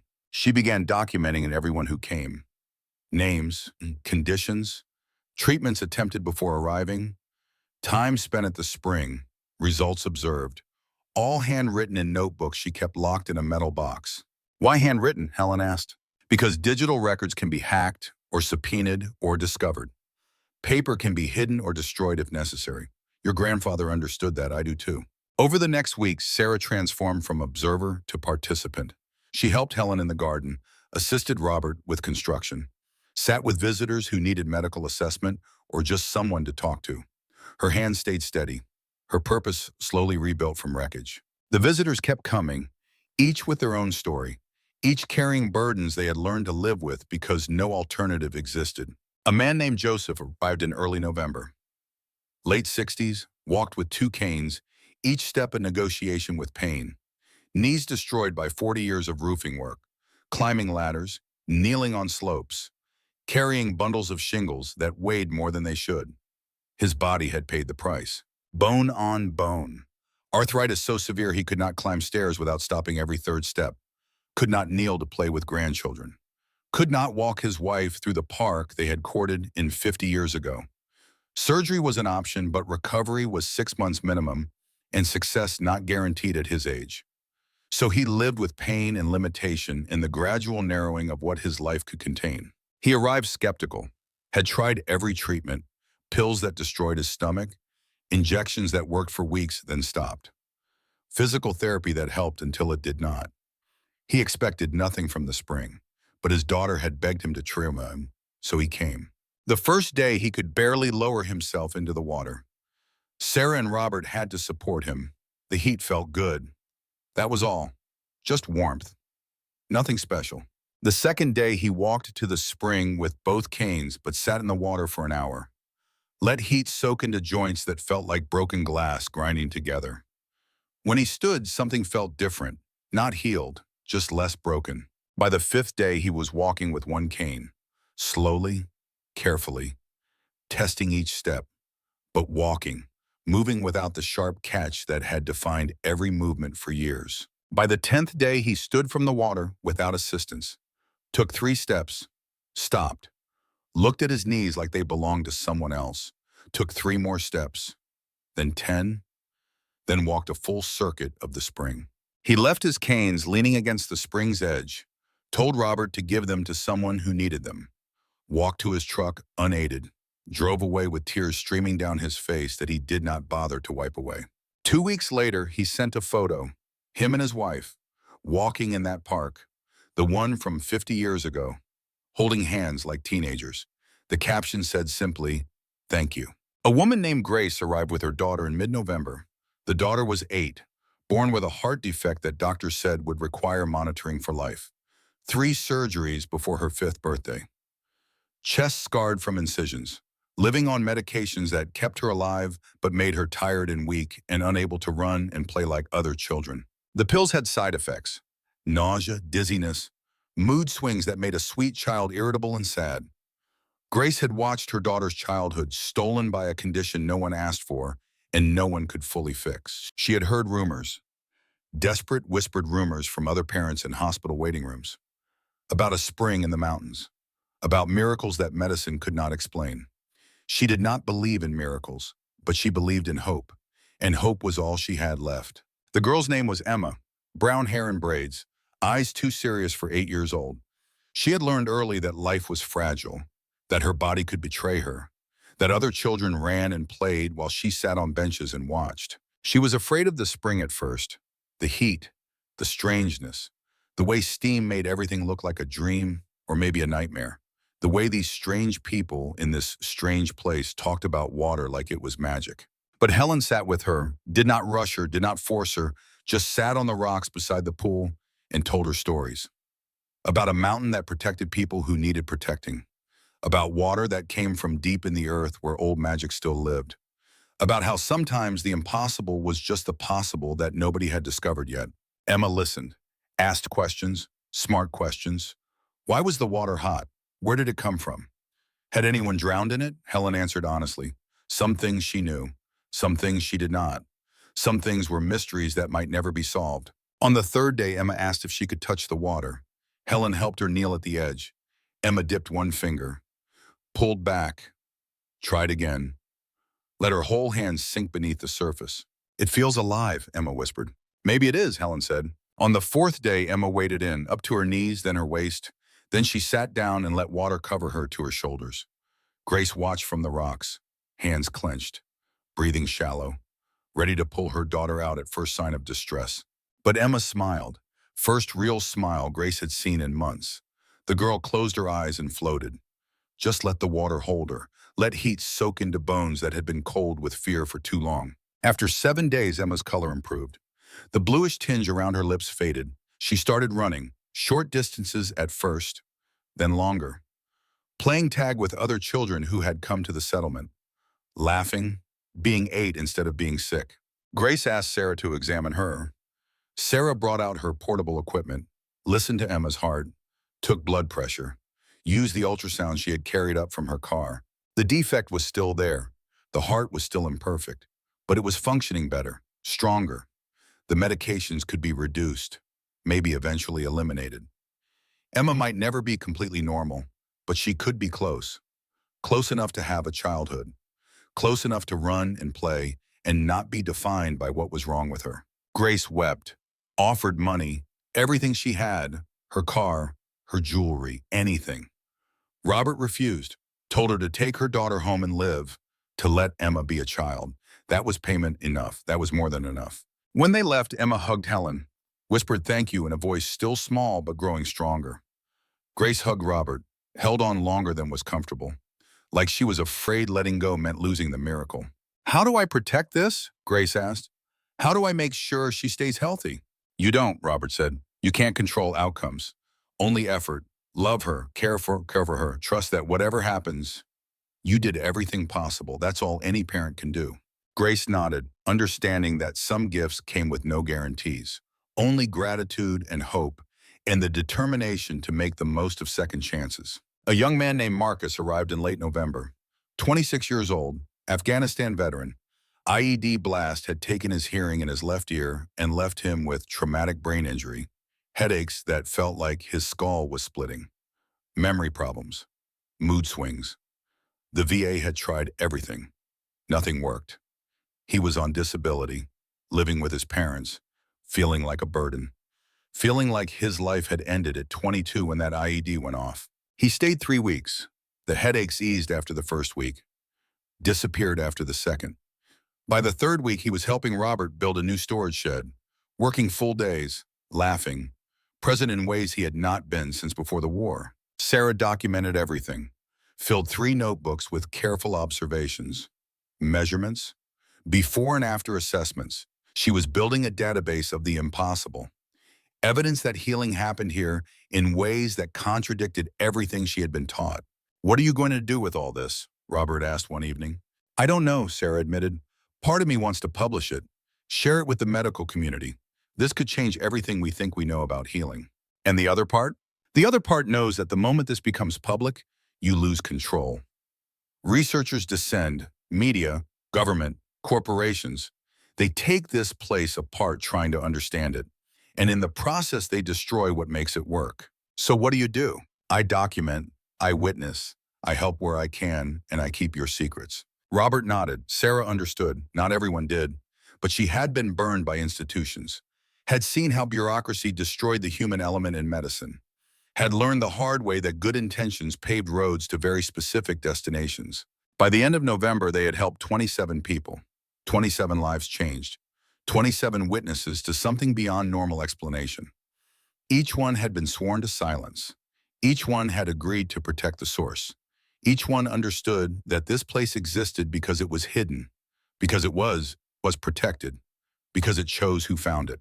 But secrets have a way of spreading, especially secrets this miraculous. Robert's phone rang one evening. Rare occurrence, econom. Signal was unreliable at best. He almost did not answer. But something made him check the screen. Michael. Robert considered letting it go to voicemail, decided against it. Better to know what was coming. Dad, finally, I've been trying to reach you for weeks. Signal's bad up here. I need to talk to you about something important, about the property, about what you're doing there. We're living our lives, nothing illegal about that. I've been hearing things. People in Denver talking about miracle healings in the mountains, about a spring that cures impossible conditions, about an old couple running some kind of underground medical facility. People talk, doesn't make it true. Is it true? Robert was quiet, weighing options. Lying felt wrong, but truth felt dangerous. We help people who need help, he finally said, same as anyone would, without medical licenses, without permits, without insurance or oversight or any kind of legal protection. Dad, you could be sued, arrested, people could get hurt, and you'd be liable. No one's gotten hurt. Everyone who comes here leaves better than they arrived. You can't guarantee that. And the moment something goes wrong, the moment someone has a bad reaction or doesn't improve, or God forbid dies while under your care, everything you've built collapses and takes you and Mom down with it. We're being careful. Careful isn't enough. You need legal structure, medical oversight, professional management. You mean you need control. Silence on the line, long enough to confirm Robert's suspicion. I'm trying to protect you, Michael finally said, both of you, from yourselves and from people who would exploit this. The only person trying to exploit this is you. That's not fair. Neither was voting to warehouse your mother in a nursing home so you could split her Social Security 3 ways. More silence, heavier this time. Jennifer wants to come up, Michael said. She has questions, concerns. She's worried about you. She's welcome to visit, but if she comes with lawyers or paperwork or plans to take control, she can stay home. Dad, this is bigger than family drama. This is about doing the right thing. I am doing the right thing. I'm helping people, asking nothing in return, living with dignity, What are you doing? Robert ended the call, set the phone down harder than necessary. Helen was watching from across the room. He won't stop, she said. I know. What do we do? Same thing Samuel did. Stand our ground. Protect what matters. But standing ground was easier in theory than practice. Jennifer called 2 days later, sweetness and concern dripping from every word, asking about their health, about winter preparations, about whether they had everything they needed. Robert answered questions, short, direct, waiting for the real conversation to start. Daddy, I've been talking to Michael about the property, about what you're doing up there. It sounds wonderful, really, but I'm worried. About what? About liability, about safety, about what happens if someone gets hurt or sick or has a bad experience. You could lose everything. Again, we don't have anything to lose. That's why this works. You have the property, you have your reputation, you have legal exposure. One lawsuit and it's gone. People don't sue when they're grateful. People sue when lawyers tell them to, when they see opportunity, when greed outweighs gratitude. You're creating a situation where that's possible. We're creating a sanctuary where people heal. There's a difference. I want to help. Let me send some people up there, just to assess. No obligations, just professional opinions about how to protect yourself. No, Dad, be reasonable. I am being reasonable. You're being controlling. I'm being practical. Someone has to be. You weren't practical when you suggested we let Mom die rather than spend money on her care. But now you're practical about protecting property that might be valuable. Interesting timing. Jennifer's voice hardened. That's cruel. Truth usually is. She hung up. Robert set the phone down. Felt the weight of family transformed into adversaries. Of children he had raised becoming obstacles he had to manage. Daniel called last, late at night, voice quiet, hesitant. Dad, I need to warn you, Michael and Jennifer are planning something. They've been meeting with lawyers, talking about conservatorship again, talking about proving you're not competent to manage the property. Why are you telling me this? Because it's wrong, what they're doing, and because I owe you. For the money I gave you before you left, for being too much of a coward to stand up to them back then. You standing up now? I'm trying, it's harder than it should be. Hard things usually are, that's what makes them worth doing. They're going to come up there, soon, with professionals. Doctors to assess you, lawyers to question your judgment. They're building a case. Let them build. We'll stand our ground. What if standing isn't enough? Robert looked at Helen, at Sarah organizing medical supplies, at the settlement they had built from ruins, at the people they had helped, at the purpose they had found. Then we fight, Robert said, and we keep fighting until they understand this place is not for sale. Daniel was quiet for a long moment. I want to help, if you'll let me. You already helped. The money you gave us before we left. That's why we survived the first month. That's why we're still here. I need to do more. Then come visit. See what we've built. Decide for yourself if this is worth protecting. I will, soon. Daniel hung up. Robert sat with the phone in his lap. 3 children, 3 different responses. Michael saw opportunity. Jennifer saw liability.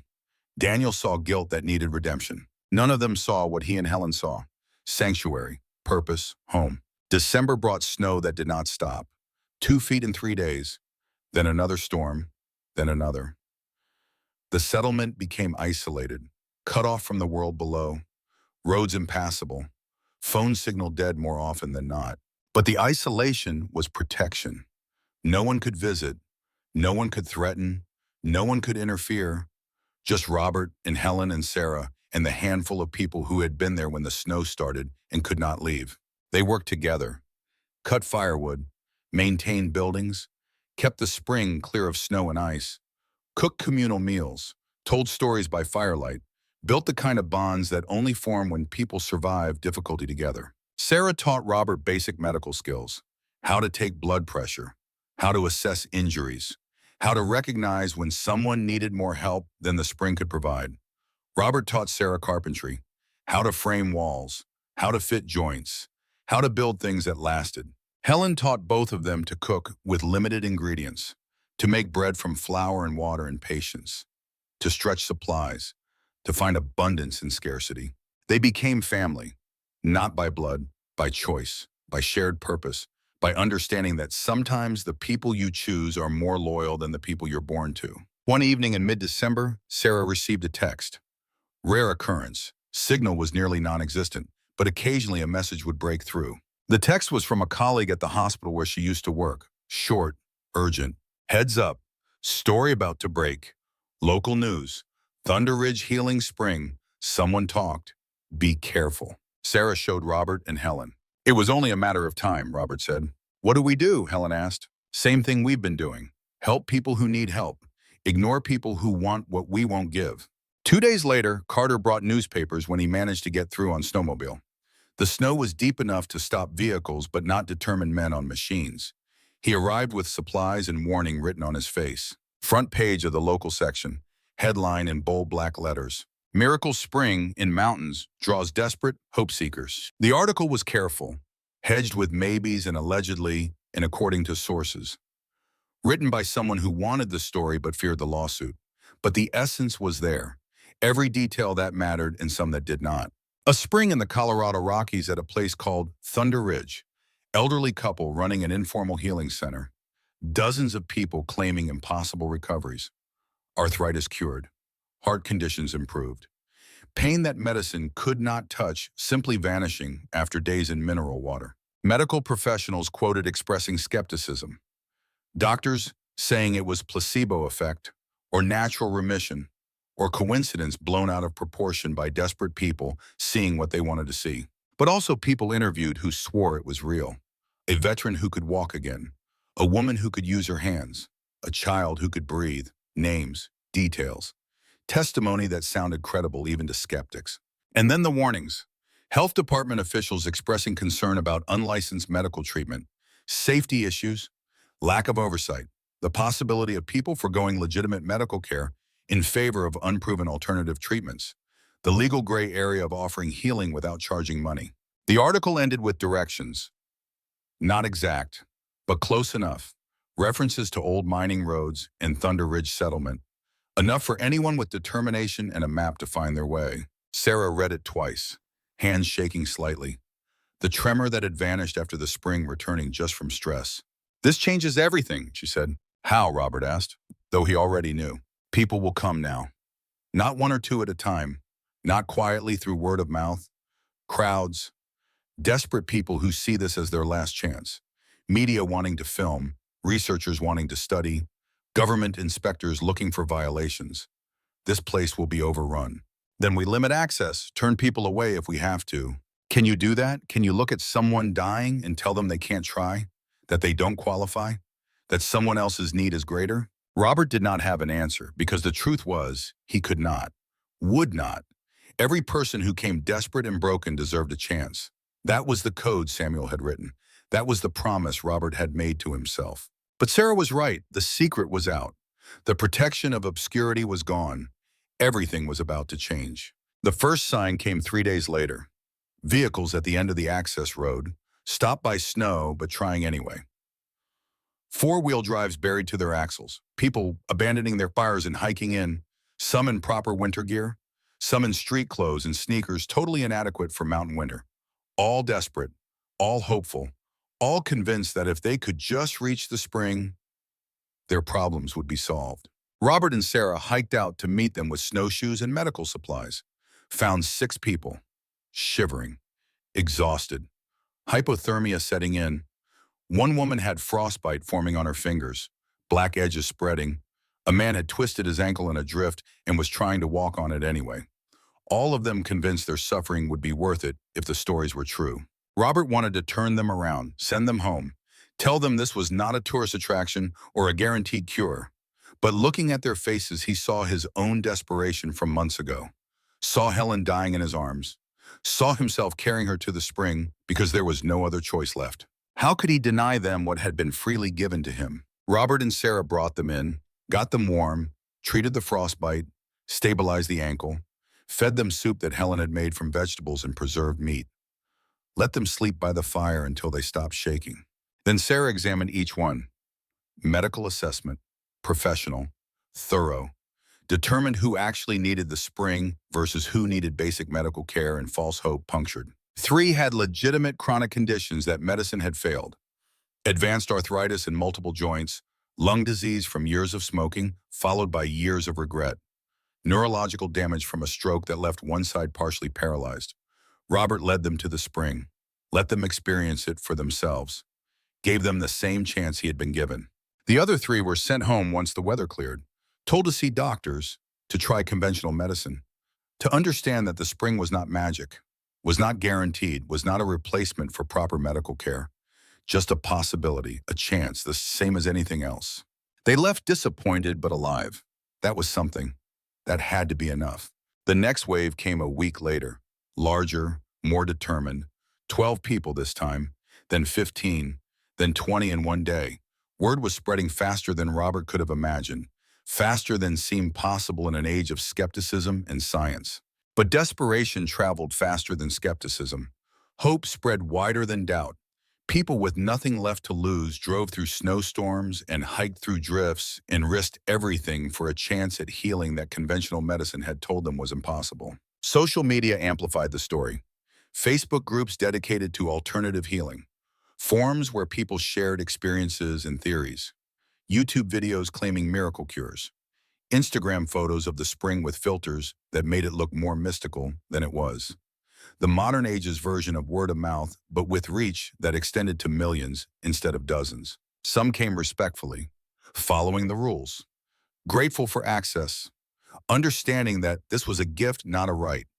They helped with work, chopped firewood, cooked meals, cleaned the facilities, contributed what they could, understood that sanctuary required maintenance. Others came entitled, demanding, treating the spring like a service they were owed, treating Robert and Helen like staff instead of guardians, complaining about accommodations, about wait times, about the lack of amenities, expecting Thunder Ridge to operate like a resort instead of a refuge. Sarah instituted screening, medical assessment before spring access.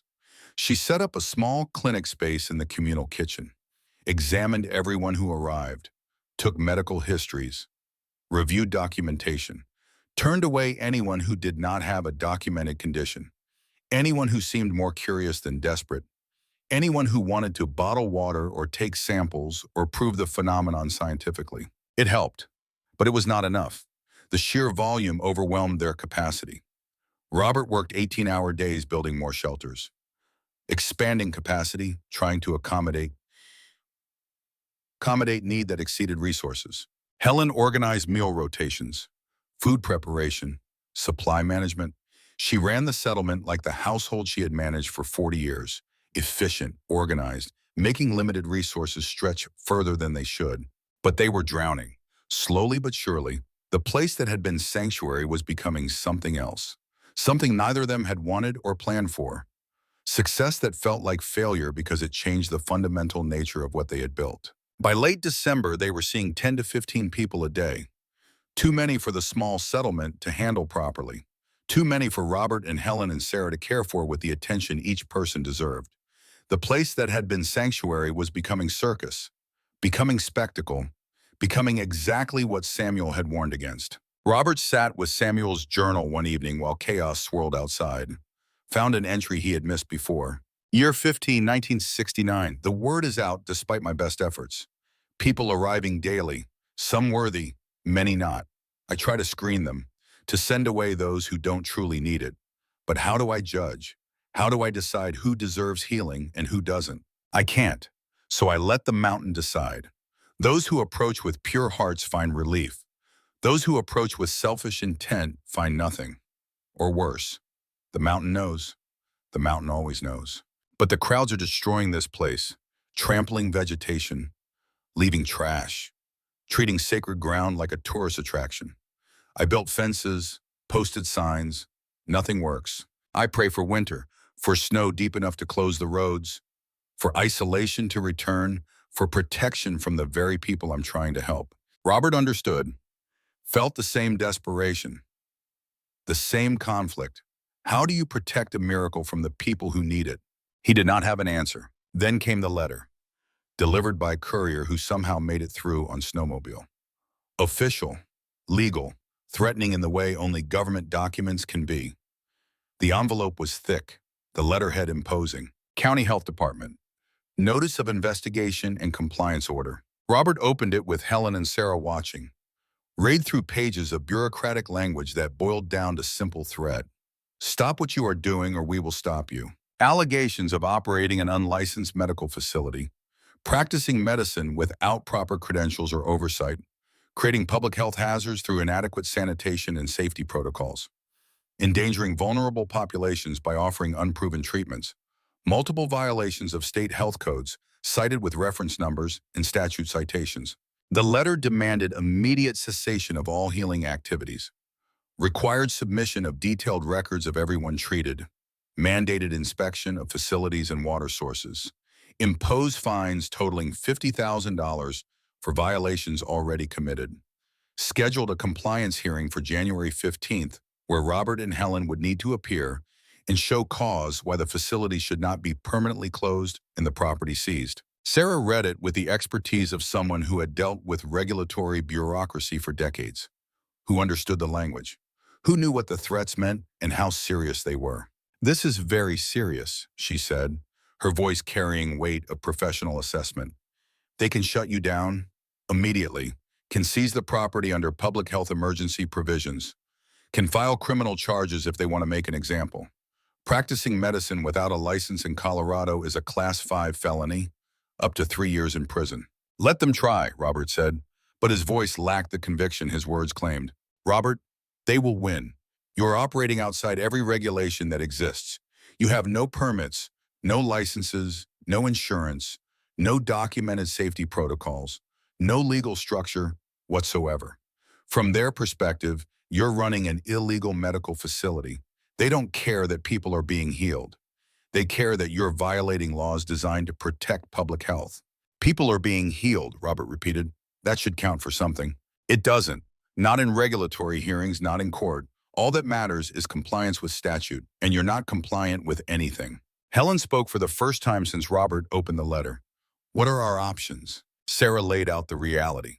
They could comply, shut down immediately, stop allowing people access to the spring, apply for proper permits and licenses, which would take months and probably be denied anyway because the whole operation defied conventional medical framework. They could fight, hire lawyers, contest the allegations. But that would cost money they did not have, and time that would run out before they won anything. Or they could ignore the letter, continue operating, wait for authorities to enforce compliance through fines or arrests or forcible closure. "None of those options work," Robert said. "No," Sarah agreed, "they don't." Robert looked at Helen. She was quiet, had been quiet since the newspaper article, since the crowd started coming, since their sanctuary became something they no longer fully controlled. "What do you want to do?" Robert asked her. "I want to go back to when it was just us, when we were helping people one at a time, when this place felt like home instead of obligation." "Can't go back, only forward." "Then we go forward fighting. We protect this place. We protect what your grandfather built. We protect everyone who needs it." Robert nodded, stood, walked to the window. Outside, snow fell gentle and persistent. The mountain loomed beyond, dark and massive and eternal. They had fought to get here, fought to survive, fought to build something meaningful from wreckage. They would not stop fighting now. But Robert also knew that some battles could not be won with stubbornness alone. Some battles required allies, resources, power they did not possess. His phone buzzed, text from Daniel. "I'm coming up tomorrow. Have information you need. Don't trust Michael. Don't trust Jennifer. Trust me." Robert showed Helen and Sarah. "Do you trust him?" Sarah asked. "I want to," Robert said. "But trust is earned, and Daniel's still working on that." Outside, the settlement was quiet.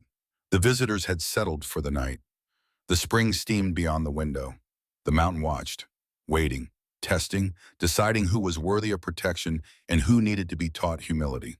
Robert fed the fire, prepared for another long night, another test, another challenge. The battle for Thunder Ridge was just beginning, and Robert suspected it would get much worse before it got better. But he had survived worse, had stood when standing was the only option, had built when building seemed impossible. He would do it again. For Helen, for the spring, for everyone who came here broken and left whole. The mountain had chosen them, had saved them, had given them purpose. Robert would be damned if he let anyone take that away. Daniel arrived the next morning in a truck that looked like it belonged. Not new, not expensive, working vehicle with mud on the fenders and tools in the bed. He parked beside Robert's ancient pickup and climbed out wearing clothes that could take dirt and work. not the business casual of his siblings, not the costume of someone pretending to fit in. Robert watched from the porch, waiting, assessing. Daniel was his youngest son, the quiet one, the one who had given money and medicine before they left, the one who had called with warnings, but also the one who had voted to put Helen in a nursing home, who had sat silent while siblings chose convenience over compassion. Trust was earned. Daniel had deposits in that account, but also withdrawals. The balance was unclear. Daniel walked to the porch, stopped at the bottom step, did not presume to come closer without invitation. That was something. That showed respect his siblings had forgotten how to give. "Dad," he said. "Daniel, can we talk?" Robert gestured to the other chair on the porch.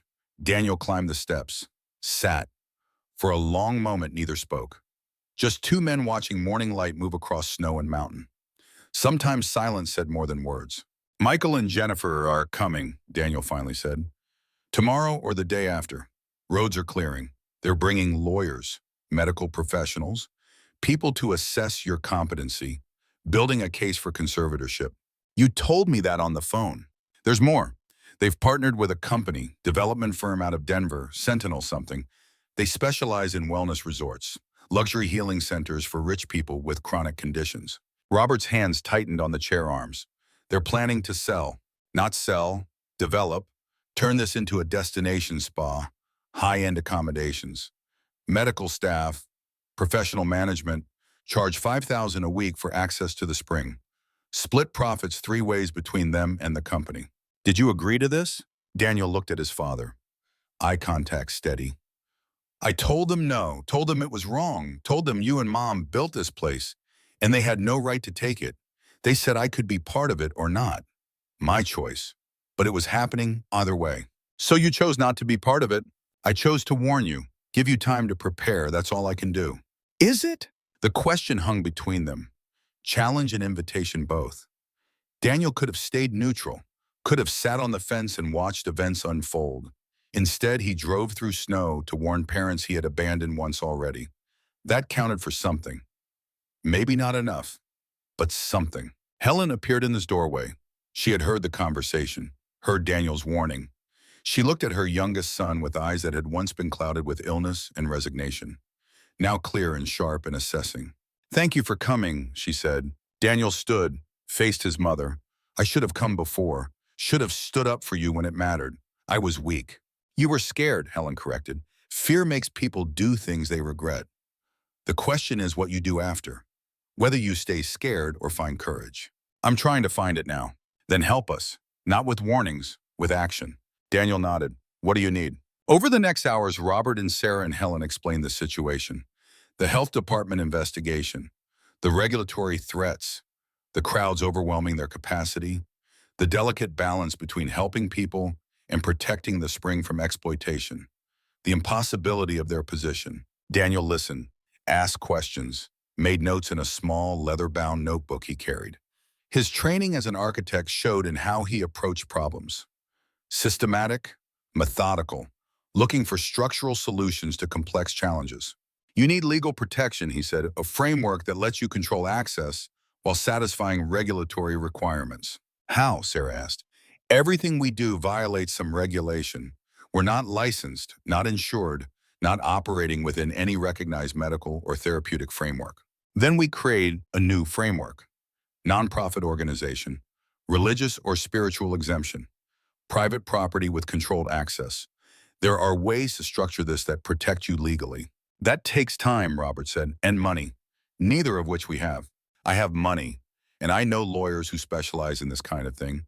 Environmental law, indigenous rights, alternative medicine. Let me make calls." Robert wanted to say no, wanted to refuse help from a son who had failed them once.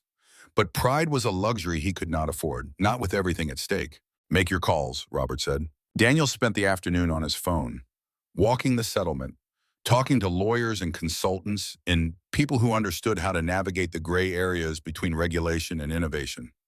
Robert watched him work, saw determination that looked genuine, saw effort that appeared sincere. Trust was still being earned, but Daniel was making payments. That evening, Daniel helped Robert reinforce one of the guest quarters. Framing that needed attention, roof that needed patching. They worked side by side in comfortable silence.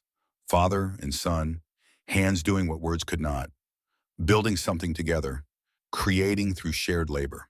Daniel was not as skilled as Robert, did not have decades of practice, but he followed instruction, measured carefully, cut precisely, learned from correction without defensiveness. That was something his siblings had never managed, the ability to be taught, to admit what he did not know. When they finished, Robert stood back and examined the work. Found it acceptable. Good enough. That was high praise from a man who built for permanence. You did well, Robert said. Daniel cleaned sawdust from his hands. You taught me. Long time ago. Building the deck on our old house. I was maybe 12. You showed me how to measure twice and cut once, how to make joints fit tight, how to respect the wood and the tools in the process. I never forgot. Could have fooled me, the way you sat silent while your brother and sister voted to throw us away. Daniel flinched, but did not look away. You're right, I failed you. Both of you. I was more afraid of conflict with them than loyal to you. I'm sorry. Sorry doesn't rebuild trust. I know. That's why I'm here. That's why I'm trying to help. Not to earn forgiveness, just to do what's right, even though it's late. Robert studied his youngest son, saw genuine regret, saw determination to make amends, saw someone trying to become better than he had been. That was all any man could ask, to recognize failure and work to correct it. They're going to be angry with you, Robert said. Michael and Jennifer. When they find out you warned us. When they realize you're helping instead of staying neutral. I know. You're ready for that? No, but I'm doing it anyway. Robert nodded. That was courage. Not absence of fear, just acting despite it. The next morning brought sound that did not belong. Engines, multiple vehicles, coming up the mountain road that should have been impassable. But money bought capability. Four-wheel drives with chains. Snowmobiles as backup. Determination to reach the settlement, regardless of conditions. Robert stood on the porch watching them approach. 4 vehicles. Black SUVs that screamed corporate money. Expensive machinery navigating terrain designed to keep people out. Behind them came a van, satellite equipment on the roof. News crew. Of course, why threaten in private when you could humiliate publicly? The vehicles stopped in a rough semicircle. Doors opened. People emerged. Robert counted them. 12 total. Michael and Jennifer stepped out first. Then came others. 3 men in suits, lawyers probably. A woman with a medical bag. Doctor for the competency assessment. 2 people with cameras, documentary filmmakers or news crew. And security. 2 large men who stood with the posture of people trained to use force if necessary. Michael approached the porch. Jennifer beside him. Both wearing expressions of concern so practiced they looked genuine unless you knew them. Unless you remembered how quickly concern could transform into calculation. Unless you had seen them vote to discard parents like broken furniture that no longer served a purpose. Behind them, the lawyers assembled. 3 men in suits that cost more than Robert's truck. Carrying briefcases that probably held documents designed to strip away everything he and Helen had built. Professional mercenaries fighting with paperwork instead of weapons. Just as deadly. Just as ruthless. The doctor stood slightly apart. Woman maybe 40. Competent looking. Sympathetic expression. She would be the one to assess competency. To determine if Robert and Helen were mentally capable of making their own decisions.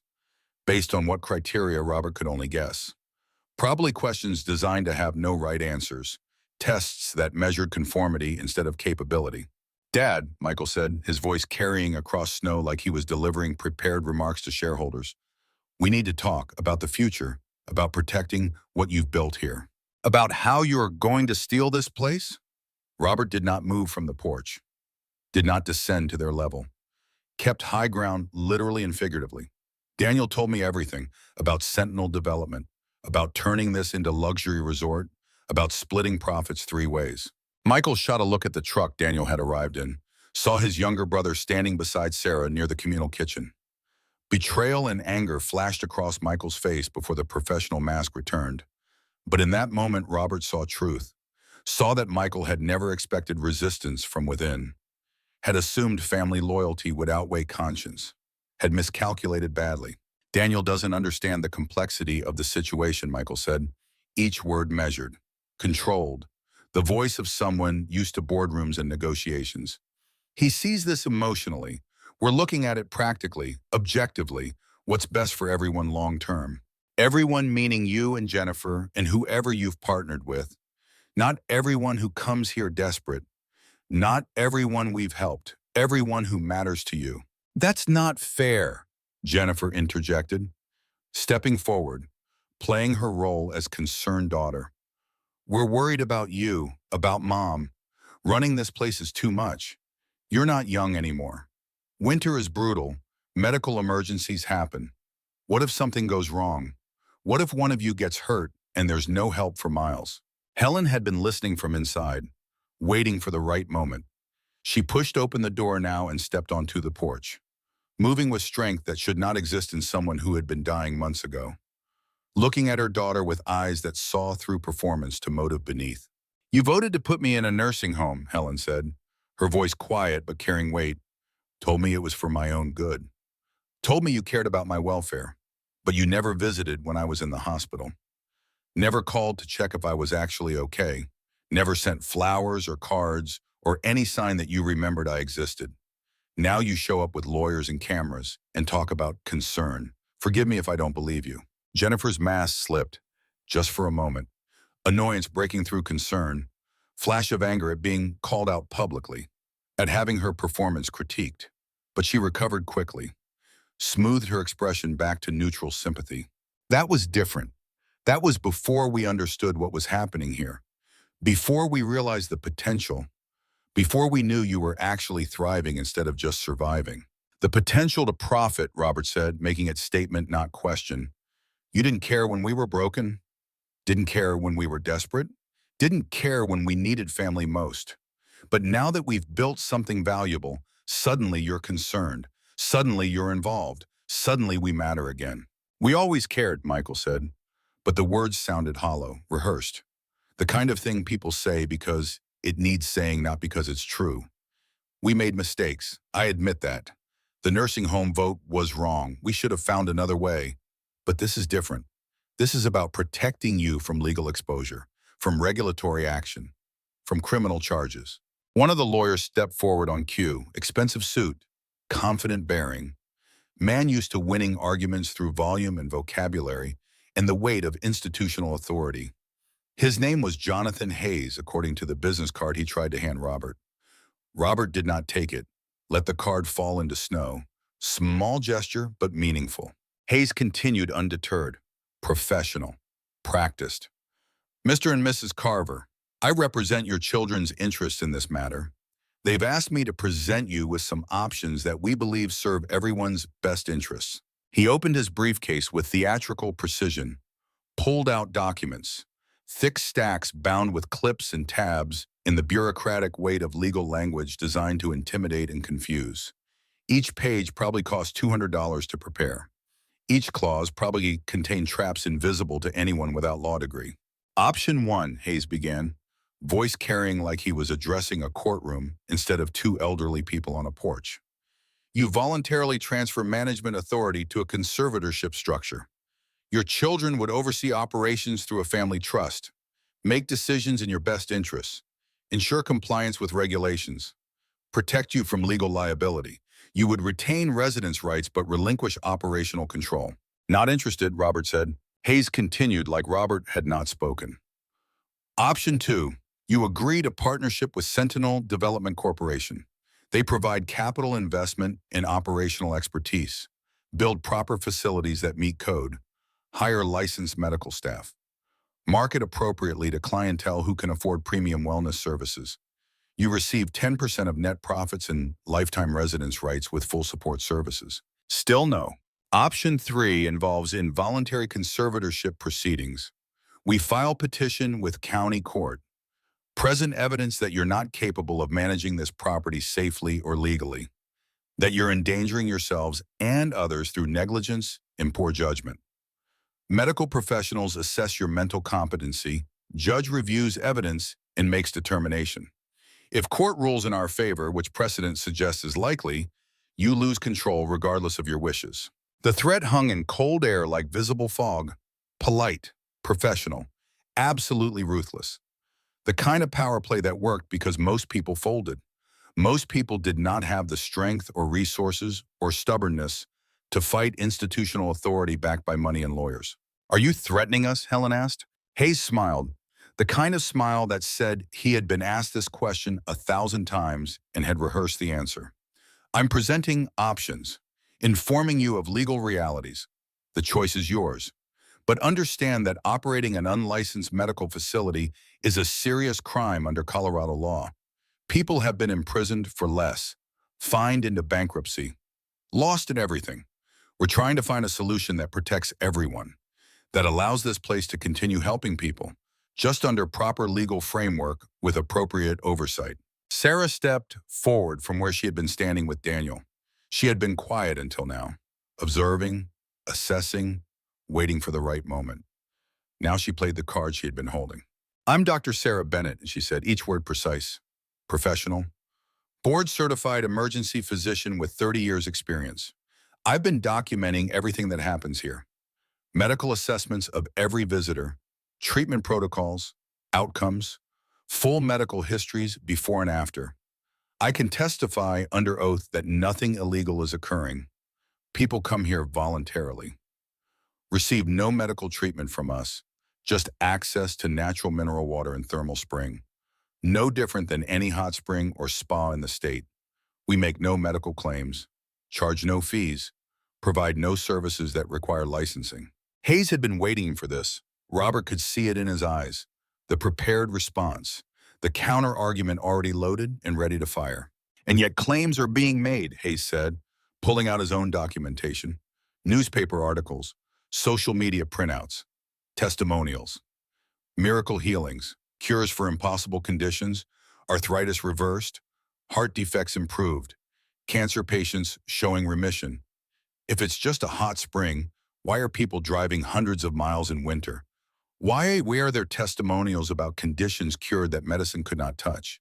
Why is the health department concerned enough to launch formal investigation? People believe what they want to believe, Sarah countered. I document what I observe, temperature changes, blood pressure readings, range of motion assessments. I make no claims beyond empirical measurement. If people improve, I note improvement. I don't speculate about cause. The health department disagrees with your assessment. Hayes pulled out another document, official letterhead, pages of citations and violations. They've documented multiple serious violations, inadequate sanitation facilities, unsafe water sources without proper testing, unlicensed practitioners providing medical advice, vulnerable populations being exposed to unproven treatments, food preparation in non-commercial kitchen, housing and structures not rated for occupancy. Shall I continue reading their report, or would you like to review it yourself? He held out the document. Robert did not take it, just stared at Hayes with expression that had made younger men reconsider their choices. The look that said violence was option, not preferred, but option. Robert listened, felt anger building, not the hot rage of youth, the cold fury of old men who have been pushed too far, who have nothing left to lose, who will stand their ground because standing is all that remains. When Hayes finished reading, Robert spoke quietly, calmly, but with steel underneath. Get off my property. Mr. Carver, be reasonable. We're offering you a way out, a way to protect what you've built. If you refuse, we proceed with legal action. Conservatorship, health department, shutdown, possibly criminal charges. Is that really what you want? I want you off my property, now. Michael stepped forward. Dad, don't do this. Don't be stubborn. We're family. We should work together. Family doesn't vote to abandon parents, then show up with lawyers when those parents succeed. Family doesn't see dollar signs where there should be gratitude. You're not family. You're strangers who happen to share my last name. The words landed like stones, heavy, final. Michael stepped back like he had been struck. Jennifer's face hardened into something cold and angry. You're making a mistake, she said. I've made plenty of mistakes. Biggest one was raising children who valued money over people. But that's my failure, not yours. Now get off my land before I get my rifle and make you leave. Hayes held up his hands, placating, professional. There's no need for threats. We'll leave. But understand this, we'll be back. With court orders, with law enforcement, with authority to remove you if necessary. Think carefully about whether that's really what you want. They left, loaded into their expensive vehicles, turned around in snow with difficulty, drove back down the mountain road. But before they left, one of the cameramen filmed everything, captured Robert standing on his porch, rifle in hand now, old man defending his ground. The image would look threatening on television, would support their narrative, would help their case. When they were by-ish, Sarah turned to Robert. They're going to win in court, through legal channels. They have resources and legitimacy and the system on their side. Let them try, Robert said. You can't fight this with stubbornness. Watch me. But even as he said it, Robert knew she was right. Knew that legal battles were won with money and lawyers and expertise he did not possess. Knew that standing his ground might not be enough this time. Carter arrived an hour later. He had seen the SUVs leaving, had waited until they were gone before approaching. Smart, cautious, understanding that some conflicts were best avoided. Trouble, he asked. Always, Robert said. Need help? Need an army, lawyers, money, miracle. Carter was quiet for a moment. Then he pulled out his phone, made a call, spoke quietly, listened, nodded, hung up. I know some people, Carter said, veterans mostly, men who understand standing ground when standing matters. They won't be lawyers, won't be legal experts, but they'll be here. They'll stand with you. That count for anything? Robert felt something ease in his chest, not relief, just the recognition that he was not alone. That brotherhood still meant something, that men who had served together would serve again when called. It counts, Robert said. Over the next 2 days, people arrived. Not crowds, not masses, just individuals in pairs. Veterans mostly, men who had served in Vietnam or Gulf War or Afghanistan or Iraq. Men who understood what it meant to hold a position against superior force, who knew that sometimes the fight mattered more than the outcome. They came quietly, set up tents and temporary shelters, organized themselves with military efficiency, established perimeter, created watch rotations, prepared for whatever came next. William Welch arrived with his son Carter, the old man who had been dying from liver cancer months ago. Now healthy, strong, ready to defend the place that had saved his life. He brought supplies, food and equipment and tools, set up a field kitchen with the competence of someone who had cooked for troops in Korea. Marcus Rivera came, the Vietnam vet whose shrapnel pain had vanished after days in the spring. He brought his rifle and his experience and his determination to protect what had given him back his life. Patricia Chen arrived despite arthritis that had crippled her hands before the spring healed them. She organized supplies, managed inventory, kept systems running while men prepared for confrontation. Others came, 20 in total, 20 people who had been healed or helped or given hope. 20 witnesses willing to testify not just in court but in action. 20 souls standing against authority and law and power because sometimes righteousness mattered more than legality. Sarah watched the transformation, saw the settlement shift from sanctuary to fortress, from healing center to defended position. She pulled Robert aside one evening. This can't end well, she said. You're preparing for a siege, for confrontation. Against what? The government? Law enforcement? Your own children? Against anyone who tries to take this place by force. They won't use force. They'll use courts, judges, legal authority. You can't fight that with rifles and veterans. Maybe not, but we can make it cost them, make it public, make them show their true motives. At what price? Prison? Violence? Losing everything anyway, but in worse fashion? Robert did not have good answer. Knew she was probably right, but also knew that some stands had to be made regardless of outcome. Some lines could not be crossed without resistance. Some battles were worth fighting even when losing was certain. The weather changed on the third day. Temperature dropping, wind rising, clouds gathering over the peaks with weight and darkness that promised more than snow. The barometric pressure fell so fast it made ears pop. Animals went silent.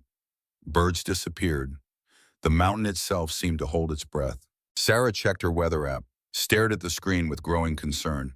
This is wrong, she said. What is? This storm, it's showing Category 4 blizzard conditions. Whiteout, extreme winds, temperature plunge. But it's stationary, directly over Thunder Ridge. Storms don't do that. They move. They have tracks. This one is just sitting here, growing stronger, like it's anchored to this exact location. Robert remembered Samuel's journal. Entries about storms that came when the mountain was threatened, about weather that protected or punished depending on intent, about forces that could not be explained by meteorology. The mountain knows, he said. The mountain is weather and geology. It doesn't know anything. Tell that to Samuel. Tell that to the miners who tried to exploit the spring and died in landslides during clear weather.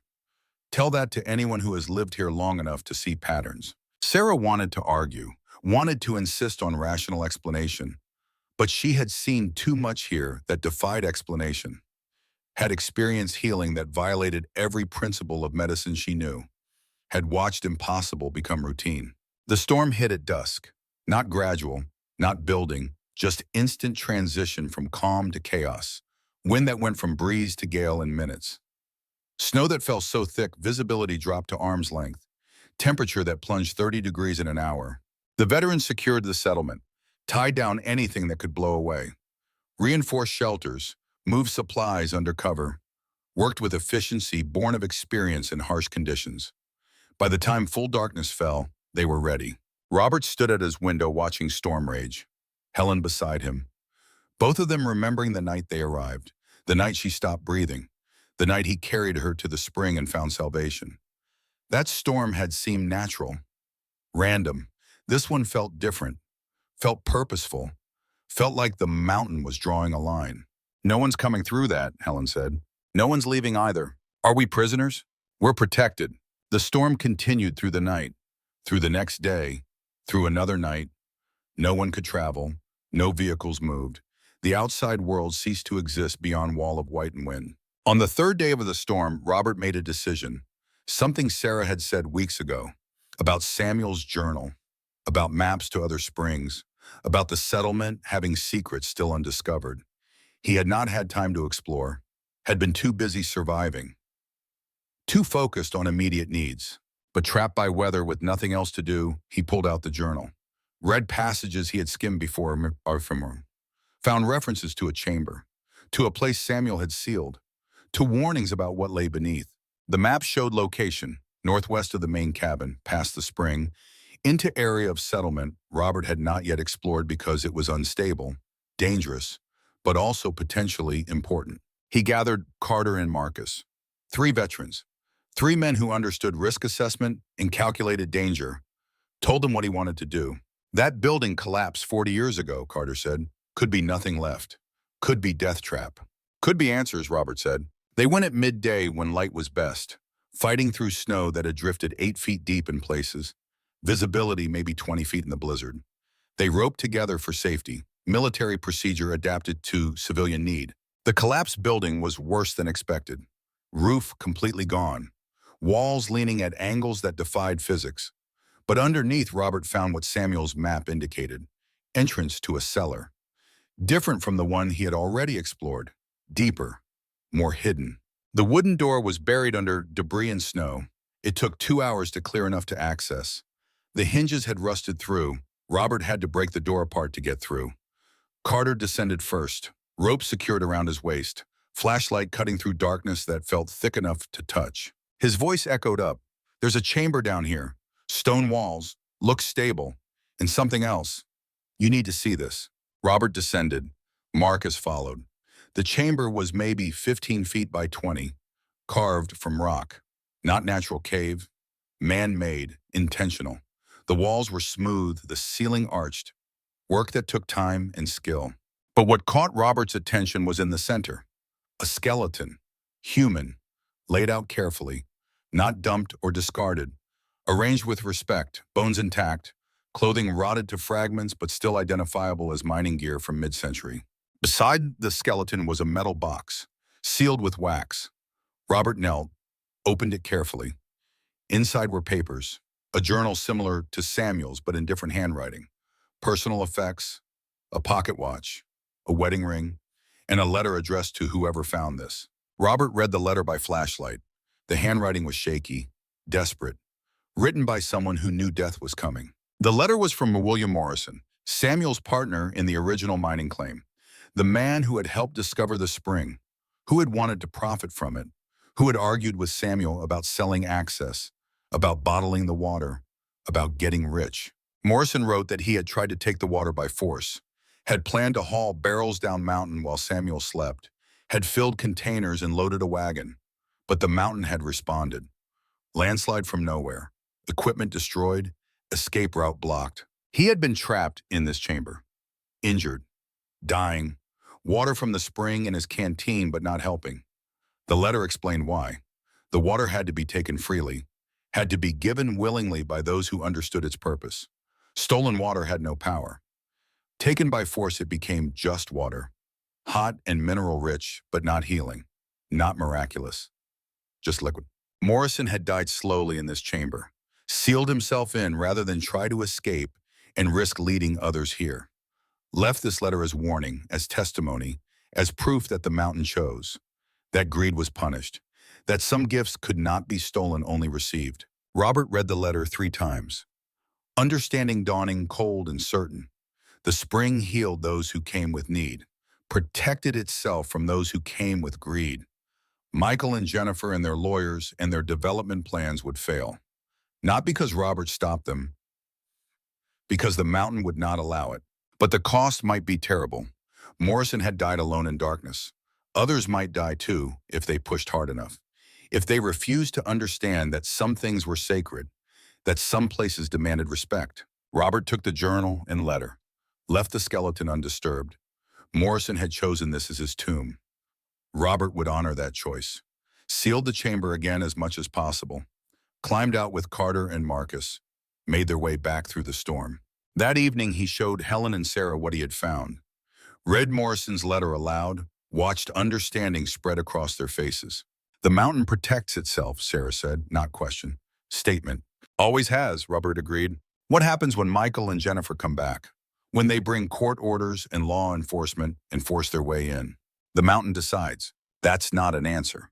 It's the only answer there is. The storm broke on the 5th day. Not gradual clearing, just sudden cessation. Wind stopped, snow stopped, clouds parted. Silence so complete it hurt ears accustomed to chaos. Robert stepped outside into morning that hurt to look at. Sky blue enough to ache, sun bright enough to blind, snow pristine and deep. The world transformed into something clean and new and impossibly beautiful. The settlement had survived intact. Buildings stood, supplies secure, people safe. The spring steamed beyond, clear and warm and unchanged, waiting, patient, protected. Carter's radio crackled, communication restored, messages flooding in. The storm had isolated Thunder Ridge completely. No travel possible, no access, no interference. 5 days of protection, but also 5 days for the other side to prepare, to gather resources, to plan assault. The calm was not peace, just intermission. Robert gathered everyone, the 20 veterans and helpers, Sarah and Daniel and Helen, stood in the communal kitchen that had become their headquarters, spoke without notes or preparation. Just truth shared between people who had earned right to hear it. They're coming back, he said, with more force, more authority, more determination. They'll try to take this place legally if possible, by force if necessary. We can't stop them through violence. That's not what we are. That's not what this place is. But we can stand witness, document everything, make their actions public, make them show their true motives. What if that's not enough, Marcus asked. What if they take it anyway? Then we've done what we could, stood our ground, protected what mattered for as long as possible. That's all any soldier can ask, to hold the line until holding is no longer possible, then to fall back with honor instead of fleeing in shame.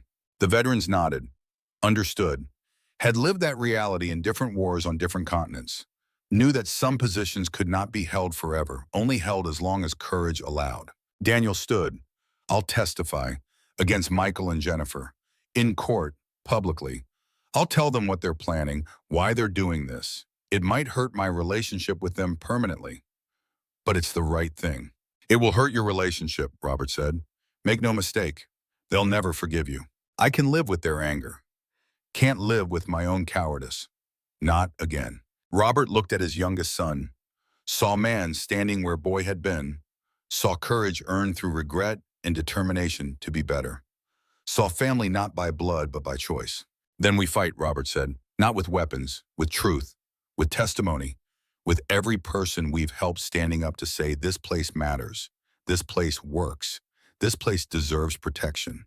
They prepared for the battle they knew was coming, not the battle Michael and Jennifer expected, not the battle of courts and lawyers and legal maneuvers, but the battle of narrative, of public opinion, of making the world see what was at stake. The calm lasted 3 more days, 3 days of preparation and planning and quiet determination, 3 days of waiting for the storm of a different kind to arrive. On the morning of the 4th day, engines sounded again. More vehicles, more people, but also something else. News crews, real ones this time, multiple networks, cameras and reporters and satellite trucks. Someone had tipped them off. Someone wanted this public. Robert suspected Daniel, suspected his son had used connections and contacts to bring media attention, to force confrontation into daylight where it could be witnessed. Smart move, brave move, the kind that could not be undone. He stepped onto the porch, Helen beside him, Sarah on the other side, Daniel behind them. 20 veterans arranged around the settlement, not threatening, not armed, just present, witnessing, standing ground. The vehicles stopped, doors opened. Michael and Jennifer emerged.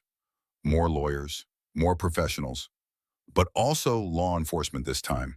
County sheriff, 2 deputies, looking uncomfortable but official, carrying papers that gave them authority. The battle for Thunder Ridge had begun. Not with violence, not with weapons, with words and witnesses and the terrible weight of laws designed to protect being used to destroy. Robert stood ready, not certain of victory, not confident of outcome, just determined to stand for what mattered regardless of cost. The mountain loomed above, silent, watching, waiting to see if these humans were worthy of its protection, or if they needed to learn humility the hard way. The spring steamed behind the settlement, offering healing to those who came with need, offering nothing to those who came with greed. And somewhere deep beneath the rock and earth and time, Morrison's bones rested. Warning, testimony, proof that some gifts could only be received, never taken. Robert took Helen's hand, felt her squeeze back. Whatever came next, they would face together, as they had faced everything else. With courage, with love, with determination to do what was right, even when right was hard. The sheriff approached, papers in hand, expression apologetic but official. Mr. Carver, Mrs. Carver, I have documents, court orders. You'll need to come with me. On what grounds? Daniel asked, stepping forward, lawyer language ready. Violation of health codes. Operating without permits. Court-ordered psychiatric evaluation to determine competency. Robert looked at the sheriff. Man maybe 50, doing his job, following orders. No malice, just duty. And if we refuse, Robert asked, then I'm authorized to take you by force. I'd rather not, but I will if necessary. Robert looked at the cameras, at the reporters recording everything, at the witnesses assembled, at the mountain beyond. This was the moment, the choice: resist and be dragged away in handcuffs on camera, appear violent, unstable, prove Michael and Jennifer's case for them, or surrender with dignity, fight in court, trust in truth and testimony and the power of people standing together. He made his choice. We'll come peacefully, Robert said, but we'll be back. This isn't over. The sheriff nodded. I respect that, but you need to come now. Robert and Helen stepped off the porch, walked toward the vehicles, heads high, backs straight, not defeated, just tactical. Knowing that some battles are won through retreat, through patience, through faith that truth eventually prevails. But as they reached the sheriff's vehicle, the ground shook.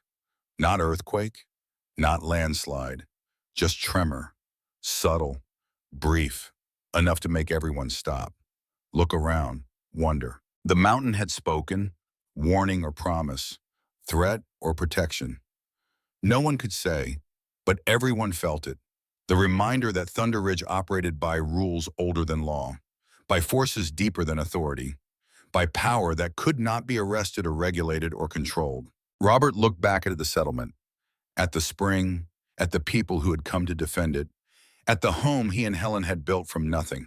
We'll be back, he said again, not to the sheriff, to the mountain, to the spring, to the spirit of Samuel who had protected this place for 30 years. We'll be back. And deep in stone and earth and time, the mountain heard and waited and prepared for what came next. The county courthouse smelled like floor polish and old wood and the accumulated anxiety of people whose lives were being decided by strangers.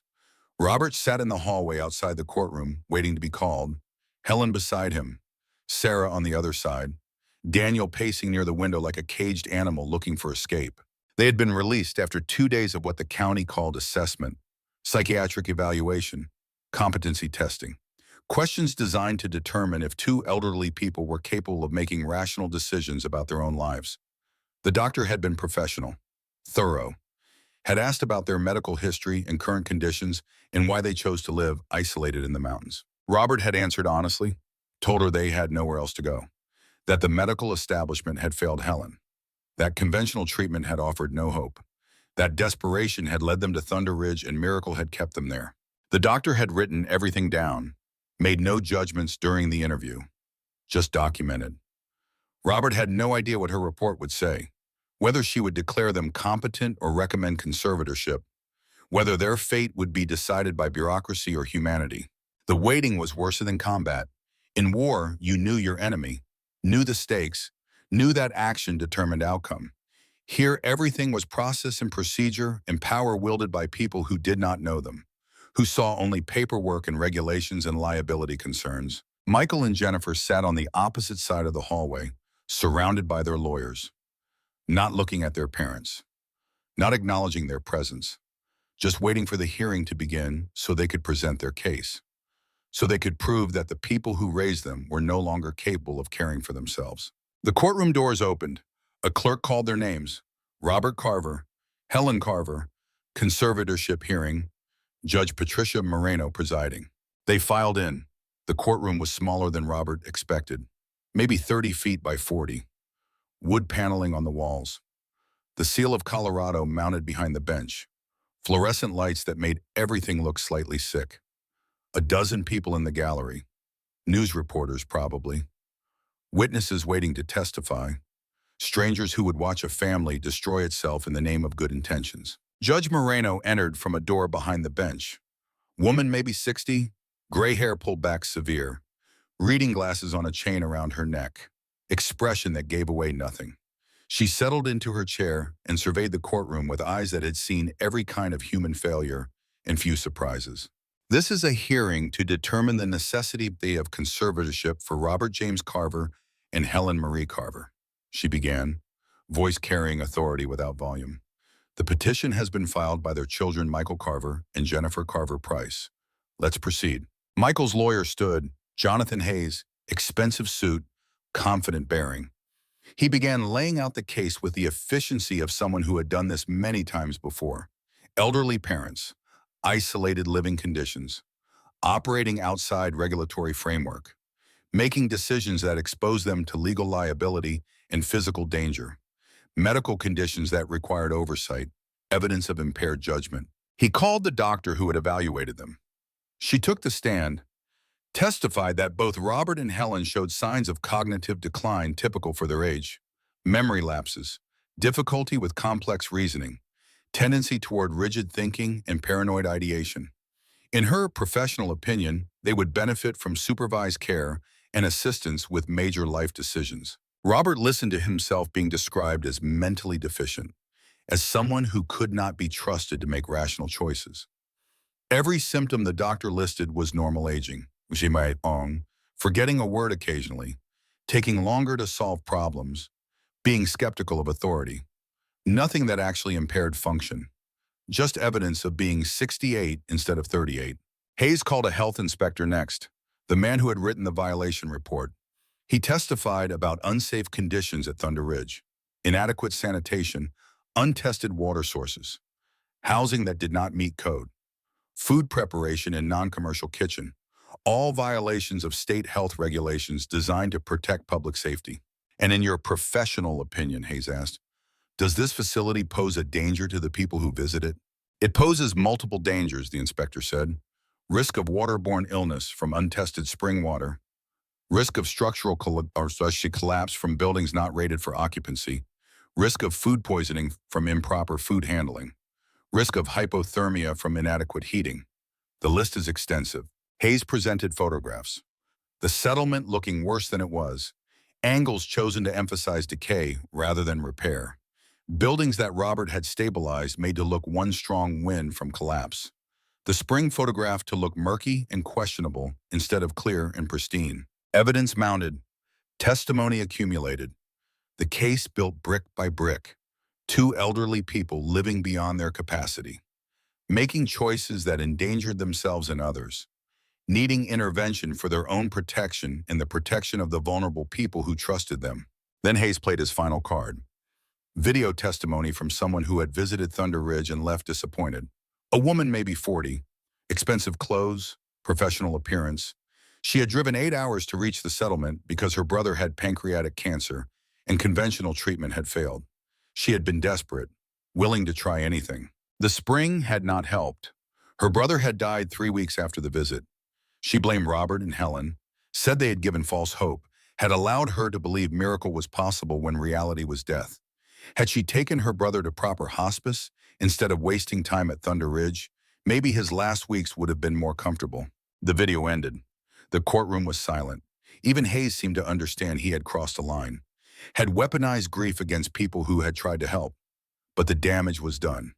The judge's expression remained neutral, but something had shifted. Doubt planted. Concern seeded. Your Honor, Hayes said, the petitioners seek conservatorship not to punish but to protect, to ensure that Mr. and Mrs. Carver receive proper care, that they are not exploited by others, that vulnerable people are not given false hope by unqualified individuals operating outside medical and legal frameworks. We ask that you grant this petition in the best interests of all parties. Hayes sat down. Michael and Jennifer looked satisfied. Victory seemed certain, just a matter of letting the other side present weak defense, then waiting for the judge to rule in their favor. Judge Moreno looked at Robert and Helen. Do you have representation? Daniel stood. Your Honor, I'm Daniel Carver, their son. I'm an architect, not a lawyer, but I'd like to speak on their behalf if permitted. This is highly irregular, but given the family nature of this proceeding, I'll allow it. Proceed. Daniel walked to the front, not confident like Hayes, nervous, hands shaking slightly, but determined. He had brought a folder, documents he had compiled, evidence of a different kind. Your Honor, my brother and sister claim they're doing this to protect our parents. I'm here to show that they're doing this for profit. He opened the folder, began distributing copies. Partnership agreement between Michael Carver, Jennifer Price, and Sentinel Development Corporation. Plans for luxury wellness resort at Thunder Ridge. Projected revenues, profit-sharing percentages, everything documented, everything showing clear financial motive. They didn't contact our parents for 6 months after abandoning them, Daniel said. Never checked if they were alive or dead, never offered help or support, but the moment they learned about the spring's value, they appeared with lawyers and plans and partnership agreements already negotiated. Michael stood. Your Honor, this is out of context. The development plan is meant to protect the resource while making it accessible to more people. Accessible to people who can pay $5,000 a week, Daniel countered. According to your own documents, how many people who actually need healing can afford that? Judge Moreno studied the documents. This is concerning. Mr. Hayes, were you aware of this partnership? The existence of a business plan doesn't invalidate concerns about safety and competency, Your Honor. No, but it does question motive. Continue, Mr. Carver. Daniel called Sarah to testify. Dr. Sarah Bennett took the stand, stated her credentials. Board-certified emergency physician, 30 years experience. Currently documenting medical outcomes at Thunder Ridge on volunteer basis. She brought her notebooks, 3 of them filled with careful observations. Names redacted to protect privacy, but conditions and outcomes documented in clinical detail. Arthritis improved, cardiac function enhanced, neurological damage reduced, pain decreased, all measured objectively, all documented thoroughly. In your professional opinion, Daniel asked, is anything illegal happening at Thunder Ridge? No, people come voluntarily, spend time in natural hot spring. I monitor for adverse reactions, document changes, but no medical treatment is provided, no diagnosis made, no prescriptions written, just access to geothermal water and observation of outcomes. And do outcomes justify the claims being made? I don't make claims, I document measurements. Blood pressure readings, range of motion assessments, pain scales. The data shows consistent improvements across multiple conditions. I can't explain the mechanism, but I can verify the results. Hayes cross-examined, tried to undermine her credibility, suggested she had been influenced by prolonged exposure to the subjects, that her objectivity was compromised, that anecdotal observations were not scientific evidence. Sarah held firm, presented her credentials, defended her methodology, made clear that she had nothing to gain from lying, that her professional reputation was staked on accuracy, that truth mattered more than narrative. Daniel called witnesses next, people who had been healed, each one a living testament to what Thunder Ridge offered, each one willing to stand publicly and testify despite the scrutiny and skepticism they would face. Carter Welch took the stand first, 54 years old, Vietnam veteran, hunting guide who knew these mountains better than most people knew their own neighborhoods. He told the story of his truck going off the road, of compound fracture that should have killed him, or at least crippled him permanently, of being carried to the spring by a stranger who had every reason to turn him away. He brought medical records from the emergency room where he had been examined 3 days after the accident. X-rays showing bone that had been shattered, now miraculously aligned. Doctor's notes expressing bafflement at healing that defied every principle of orthopedic medicine. The attending physician had written in the chart, patient claims natural healing at Mineral Spring. No other explanation consistent with the observed outcome. I was dying, Richard said, his voice steady but carrying weight of memory. Bone was through the skin, blood loss severe, shock setting in. By every measure, I should have died on that mountain or lost my leg trying to save my life. Instead, I walked out 3 hours later, not limping, not in pain, walking normal. That's not placebo effect. That's not coincidence. That's something real. Hayes tried to suggest alternative explanations. Adrenaline, misdiagnosis, exaggeration of initial injury. Carter shut him down with medical documentation, with witness testimony from his own son who had seen the break, with x-rays that showed before and after states that medical science could not reconcile. Marcus Rivera testified next. 62, another Vietnam veteran. He had carried shrapnel in his back for 40 years. Pieces of metal embedded too close to spine to remove safely, pain that never stopped.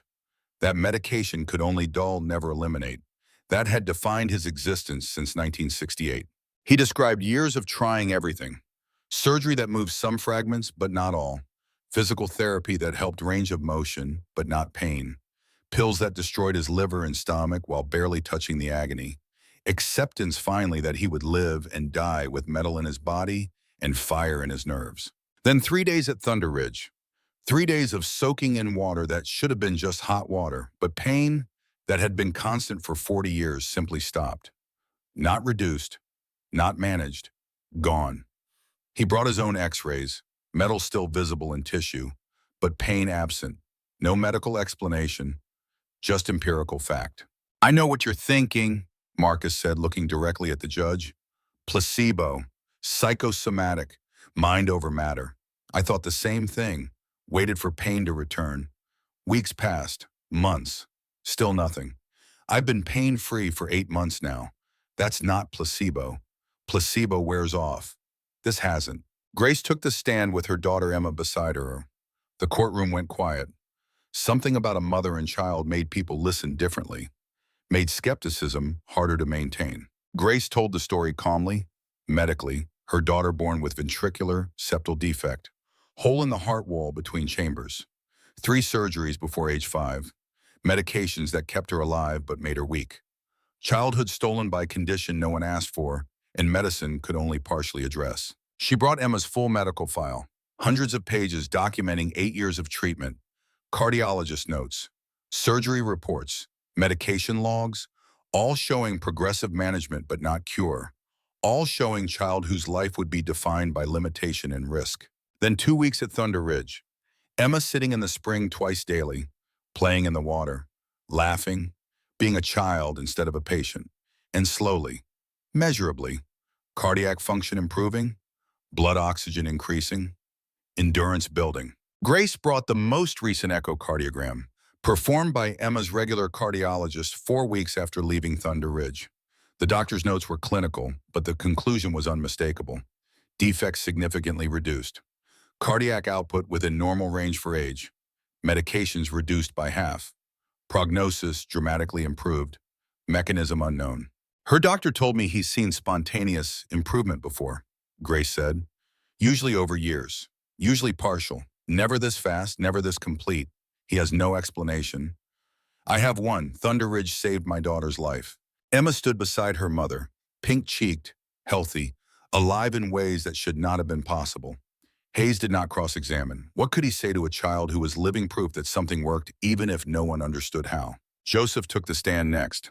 70, former roofer, knees destroyed by decades of climbing ladders and kneeling on slopes and carrying weight his joints were never designed to bear.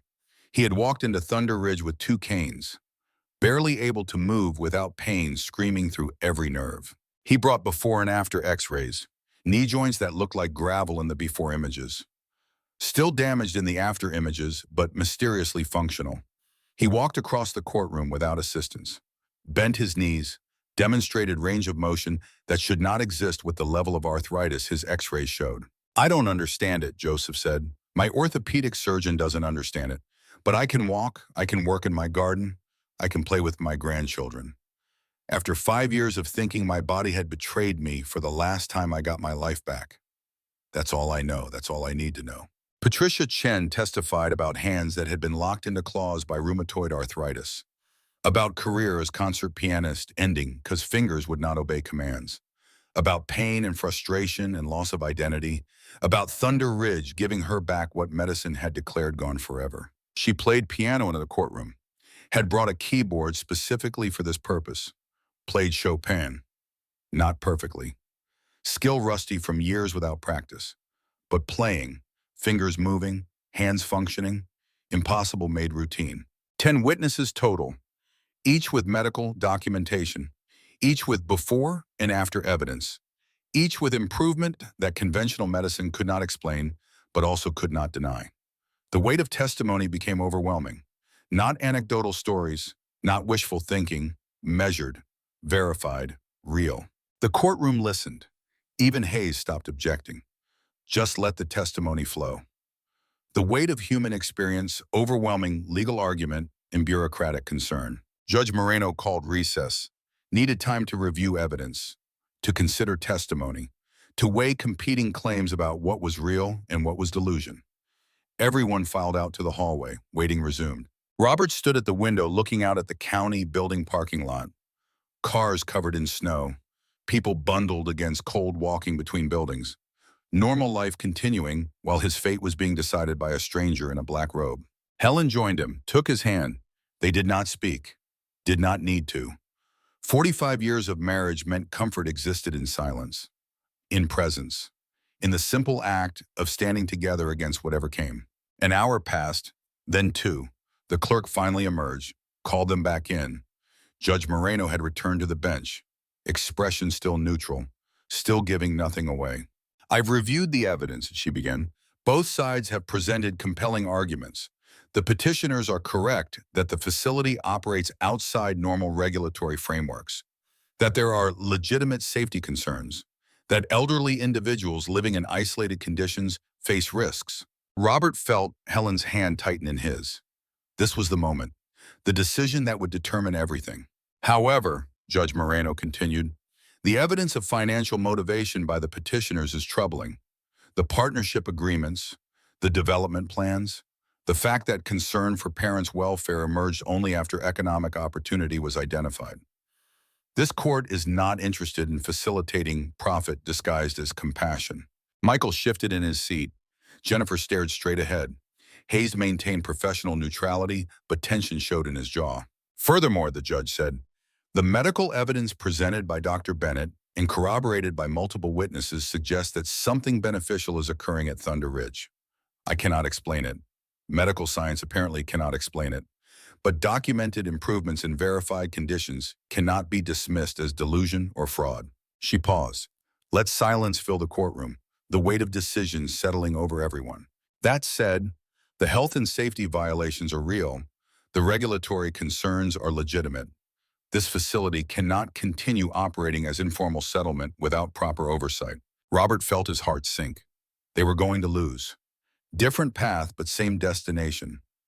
Bureaucracy would succeed where greed had failed. Therefore, Judge Moreno said, I am denying the petition for conservatorship. Mr. and Mrs. Carver are clearly competent to make their own decisions.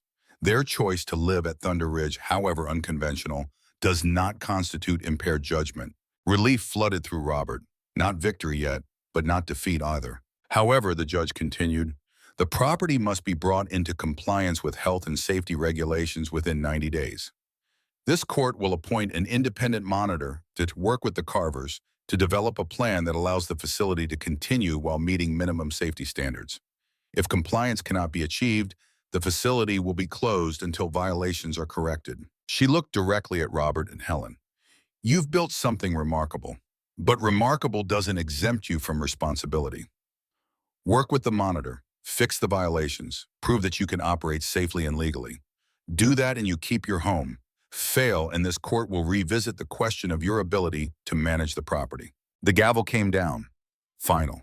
Binding. Michael stood immediately, furious. Your Honor, this is unacceptable. You're allowing them to continue endangering people.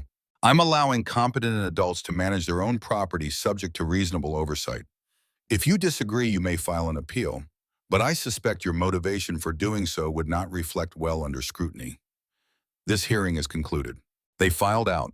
Michael and Jennifer and their lawyers surrounded by reporters asking questions. Robert and Helen slipped out a side door with Sarah and Daniel, found Carter waiting with his truck. They climbed in and left before media could find them. The drive back to Thunder Ridge took 3 hours. Roads were clear, but slow. No one spoke much, just sat with the reality of what had happened. Not victory, not defeat, just continuation, just the opportunity to keep fighting. When they arrived at the settlement, 20 people were waiting.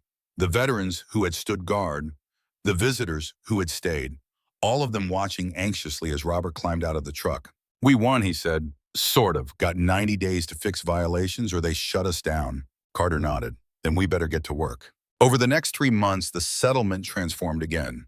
Not into luxury resort, into something that met code while preserving character.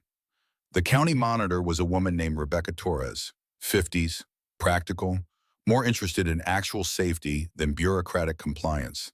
She had worked construction before becoming inspector. Understood the difference between dangerous and unconventional. She walked the settlement with Robert and Daniel the first week, notepad in hand, measuring, assessing, not looking for reasons to shut them down, looking for ways to make it work. That attitude made all the difference. This building is structurally sound, she said, examining the main cabin. But it needs proper foundation documentation, soil tests, load calculations, engineering stamp. Can you get those? I can, Daniel said. That's what I do. Rebecca nodded, moved to the next structure. This one needs complete roof replacement. Current covering doesn't meet fire code, but the framing is solid. Replace the surface material and you're compliant. She worked through the entire settlement, creating list of required improvements. Categorizing by priority, separating must fix immediately from can address over time. By end of first week, they had a roadmap. 90 items total, seemed impossible. But broken into daily tasks, it became manageable. Robert organized work crews. Marcus and Carter led construction teams. 20 veterans working in shifts, each bringing skills from military service or civilian trades. Carpenters and electricians and plumbers. Men who understood how to build under pressure with limited resources. William managed the field kitchen, kept everyone fed, made sure no one worked on empty stomach. 3 meals a day plus coffee, always hot. Fuel for bodies that were being pushed hard. The water system came first. Critical violation. Had to be addressed immediately. They drilled a proper well, installed pump that met code, built storage tanks, created distribution system. Sarah tested water daily, documenting purity, proving it was safe. The septic system came next. Existing setup was primitive, barely functional. They dug new leach field, installed approved tank, created system that could handle the volume of people living there. Hard work, unglamorous, but essential. Electrical wiring was third priority. The settlement had been running on extension cords and jerry-rigged connections. Dangerous but functional. They brought in licensed electrician, pulled proper permits, installed panel that met code. wired buildings correctly, no more fire hazards, no more violations. Daniel proved invaluable throughout. His architecture training meant he understood building codes intimately, could design solutions that satisfied regulations while respecting the settlement's character.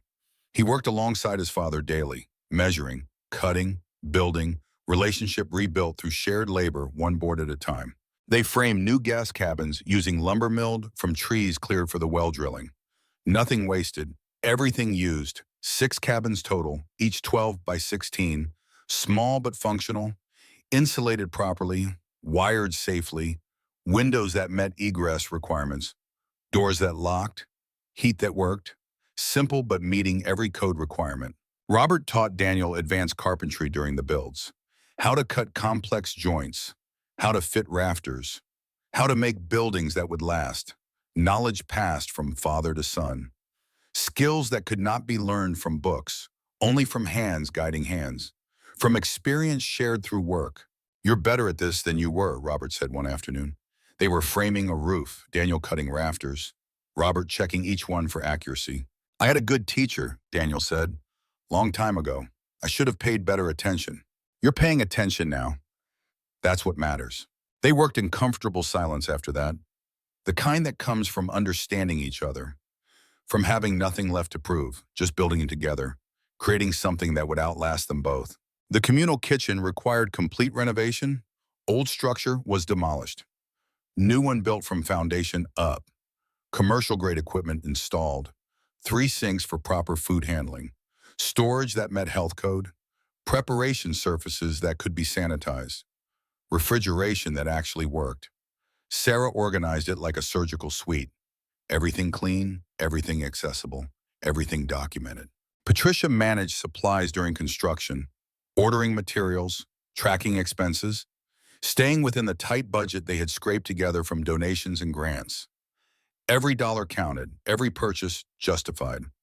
She maintained spreadsheets that would have impressed any accountant. By week 8, most critical violations were addressed. Buildings were sound, systems were functional, safety standards were met. Rebecca Torres reviewed progress weekly, checked off items, noted completion, expressed satisfaction that rarely came from government inspectors. You're actually doing it, she said during week 10 inspection. Most people give up, accept defeat, move on. You're fighting for this place, that matters. It's worth fighting for, Robert said. I can see that. People here have something most places lost. Community, purpose, dignity. Code compliance is important, but what you've built is more important. Don't lose that while fixing the technical stuff. Michael and Jennifer did not return, did not call, did not acknowledge that anything had happened. They had shown their true nature and been rejected. The relationship was over. Not with drama, just with silence. With absence, with the recognition that some bridges burned completely and should not be rebuilt. The partnership with Sentinel Development dissolved. Without conservatorship, they had no leverage. Without leverage, they had no interest. They moved on to other opportunities, other places to exploit. Thunder Ridge forgotten as quickly as it had been discovered. The health department inspector returned monthly, measured progress, verified improvements. Rebecca Torres submitted regular reports to the court. By month 2, most violations were corrected. By month 3, the settlement met minimum standards for operation. Judge Moreno reviewed the final report in early June, 18 months after Robert and Helen had first arrived dying and desperate. 18 months of transformation. She issued an order. Thunder Ridge could remain open, subject to annual inspections, subject to continued compliance, but open, legal, protected. The celebration was quiet. No speeches, no ceremonies, just people gathered around a fire eating food Helen had cooked and feeling grateful for another day, another chance, another victory against forces that wanted to take what they had built. Robert walked to the spring that evening, the place that had saved Helen's life, that had given them both purpose, that had drawn people from across the state seeking healing. Steam rose gentle into twilight air. The water reflected stars just beginning to appear. He carried something he had kept in his workshop for months, a small wooden box containing ashes, Samuel's ashes. Robert had retrieved them from the family plot where his grandfather had been buried 70 years ago, had brought them home to Thunder Ridge. to the place Samuel had protected and loved and died defending. Helen joined him at the spring's edge. She knew what he carried, had helped him decide that this was right, that Samuel belonged here, that guardians should rest where they had stood watch. Robert opened the box, let ashes drift onto the water's surface. They dissolved slowly, becoming part of the spring, becoming part of the mountain, completing a circle that had begun decades before. "Thank you for waiting for us," Robert whispered, not to the ashes, to Samuel's spirit, to whatever force had guided them here, to the mountain that had chosen them. Helen squeezed his hand. They stood together, watching the last traces disappear, watching steam rise, watching stars multiply overhead, feeling peace that came not from absence of conflict, but from presence of purpose. Behind them, the settlement glowed with lamplight and firelight and the warmth of people caring for each other. 50 people now called Thunder Ridge home, at least temporarily. Rotating population of those who came seeking healing and those who stayed to help others find it. Sarah had established the nonprofit foundation, Thunder Ridge Healing Sanctuary, properly licensed, properly structured. She served as medical director, Robert and Helen as lifetime guardians, board of directors composed of people who had been healed, governance distributed among those who understood what this place meant. They charged nothing, accepted donations, ran on volunteer labor and the generosity of people who had been helped and wanted to give back. It should not have been sustainable, but somehow it worked. Somehow there was always enough. Somehow the mountain provided. Daniel visited every weekend, brought his skills, brought his labor, brought his genuine desire to make amends for past failures. The relationship with his father would never be what it had been before the betrayal, but it was something. It was progress. It was two men choosing to build instead of destroy. One Saturday evening, 18 months after the court hearing, Daniel and Robert sat on the porch watching sunset paint the peaks gold and crimson. They had spent the day building a new guest cabin. Daniel's design, Robert's craftsmanship, the structure stood solid and square, ready for occupancy. "I'm proud of what we built today," Daniel said. "You did good work. I mean everything, not just the cabin, this whole place, what you and Mom created. It's remarkable." Robert was quiet for a moment. Pride was not something he expressed easily. Compliments felt unearned when so much had been given rather than achieved. But Daniel deserved acknowledgement, deserved recognition that effort mattered even when it came late. "You've been here every weekend for 18 months, Robert said. "Missed holidays, missed opportunities. Just showed up and worked. That counts. I'm trying to earn back what I lost. You can't earn back the past, can only build toward the future. You're doing that, that's enough." Daniel nodded, accepted the words without pressing for more, understanding that reconciliation happened in moments, not declarations, in presence, not promises. Helen appeared in his doorway. "Dinner's ready. Sarah made enough for an army. Come eat before it gets cold." They walked inside together. The communal kitchen was full. 20 people around the long table Robert had built from salvaged lumber, passing bowls of food, sharing stories, laughing. The sound of family that was not blood, but choice. That was not obligation, but gratitude. Robert took his seat at the head, Helen beside him, Daniel across, Sarah coordinating the organized chaos of feeding multitudes. Carter and William arguing good-naturedly about proper way to cook trout. Marcus teaching a new arrival the settlement's routines. Patricia organizing cleanup crews before the meal even started. This was victory, not courtroom drama, not legal vindication. This, people caring for each other, people healing together, people building something that mattered. After dinner, Robert walked outside alone. Needed air, needed quiet, needed moment to process everything that had brought them here. The journey from abandoned and dying to this moment, this place, this life. The mountain loomed beyond, dark against stars, eternal and patient. It had protected them when protection was needed, had tested them when testing was required, had allowed them to stay because they understood the code. Need over greed, service over profit, humility over pride. Somewhere deep beneath rock and earth, William Morrison's bones rested. Warning, testament, proof that the mountain chose. That some gifts could only be received, never taken. That greed was punished and need rewarded. Robert understood now, understood what Samuel had learned, what Morrison had failed to grasp. The spring did not heal bodies. It healed hearts, changed people who approached it with genuine desperation, with willingness to be transformed. Those who came seeking miracle for themselves received healing. Those who came seeking profit for themselves received nothing. The science did not matter. The mechanism was irrelevant. What mattered was intention, purpose, understanding that some things were sacred not because they were divine, but because they demanded respect. Helen joined him under the stars, took his hand without speaking. They stood together, breathing mountain air, feeling cold on their skin, feeling alive in ways they had not been for years before arriving here. "Do you ever regret it?" Helen asked. "Leaving everything, coming here, fighting all these battles." "Every day," Robert said, "and never." She smiled, understanding the contradiction. Life was complicated. Choices had costs and benefits. Regret could coexist with certainty. Doubt could live alongside faith. "Michael called today," Helen said, "while you were working. I didn't mention it because I knew you'd be angry." "What did he want?" "To apologize, to explain, to ask if we could talk." "What did you tell him?"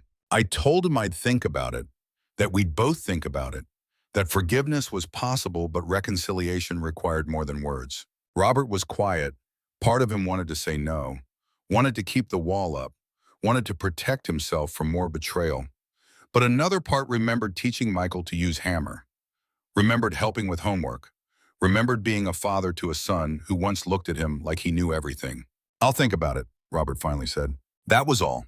No promises, no commitments, just willingness to consider possibility. That was growth. That was healing of a different kind. The kind that took longer than days in a spring. The kind that required years of effort and patience. Inside the settlement was winding down for the night.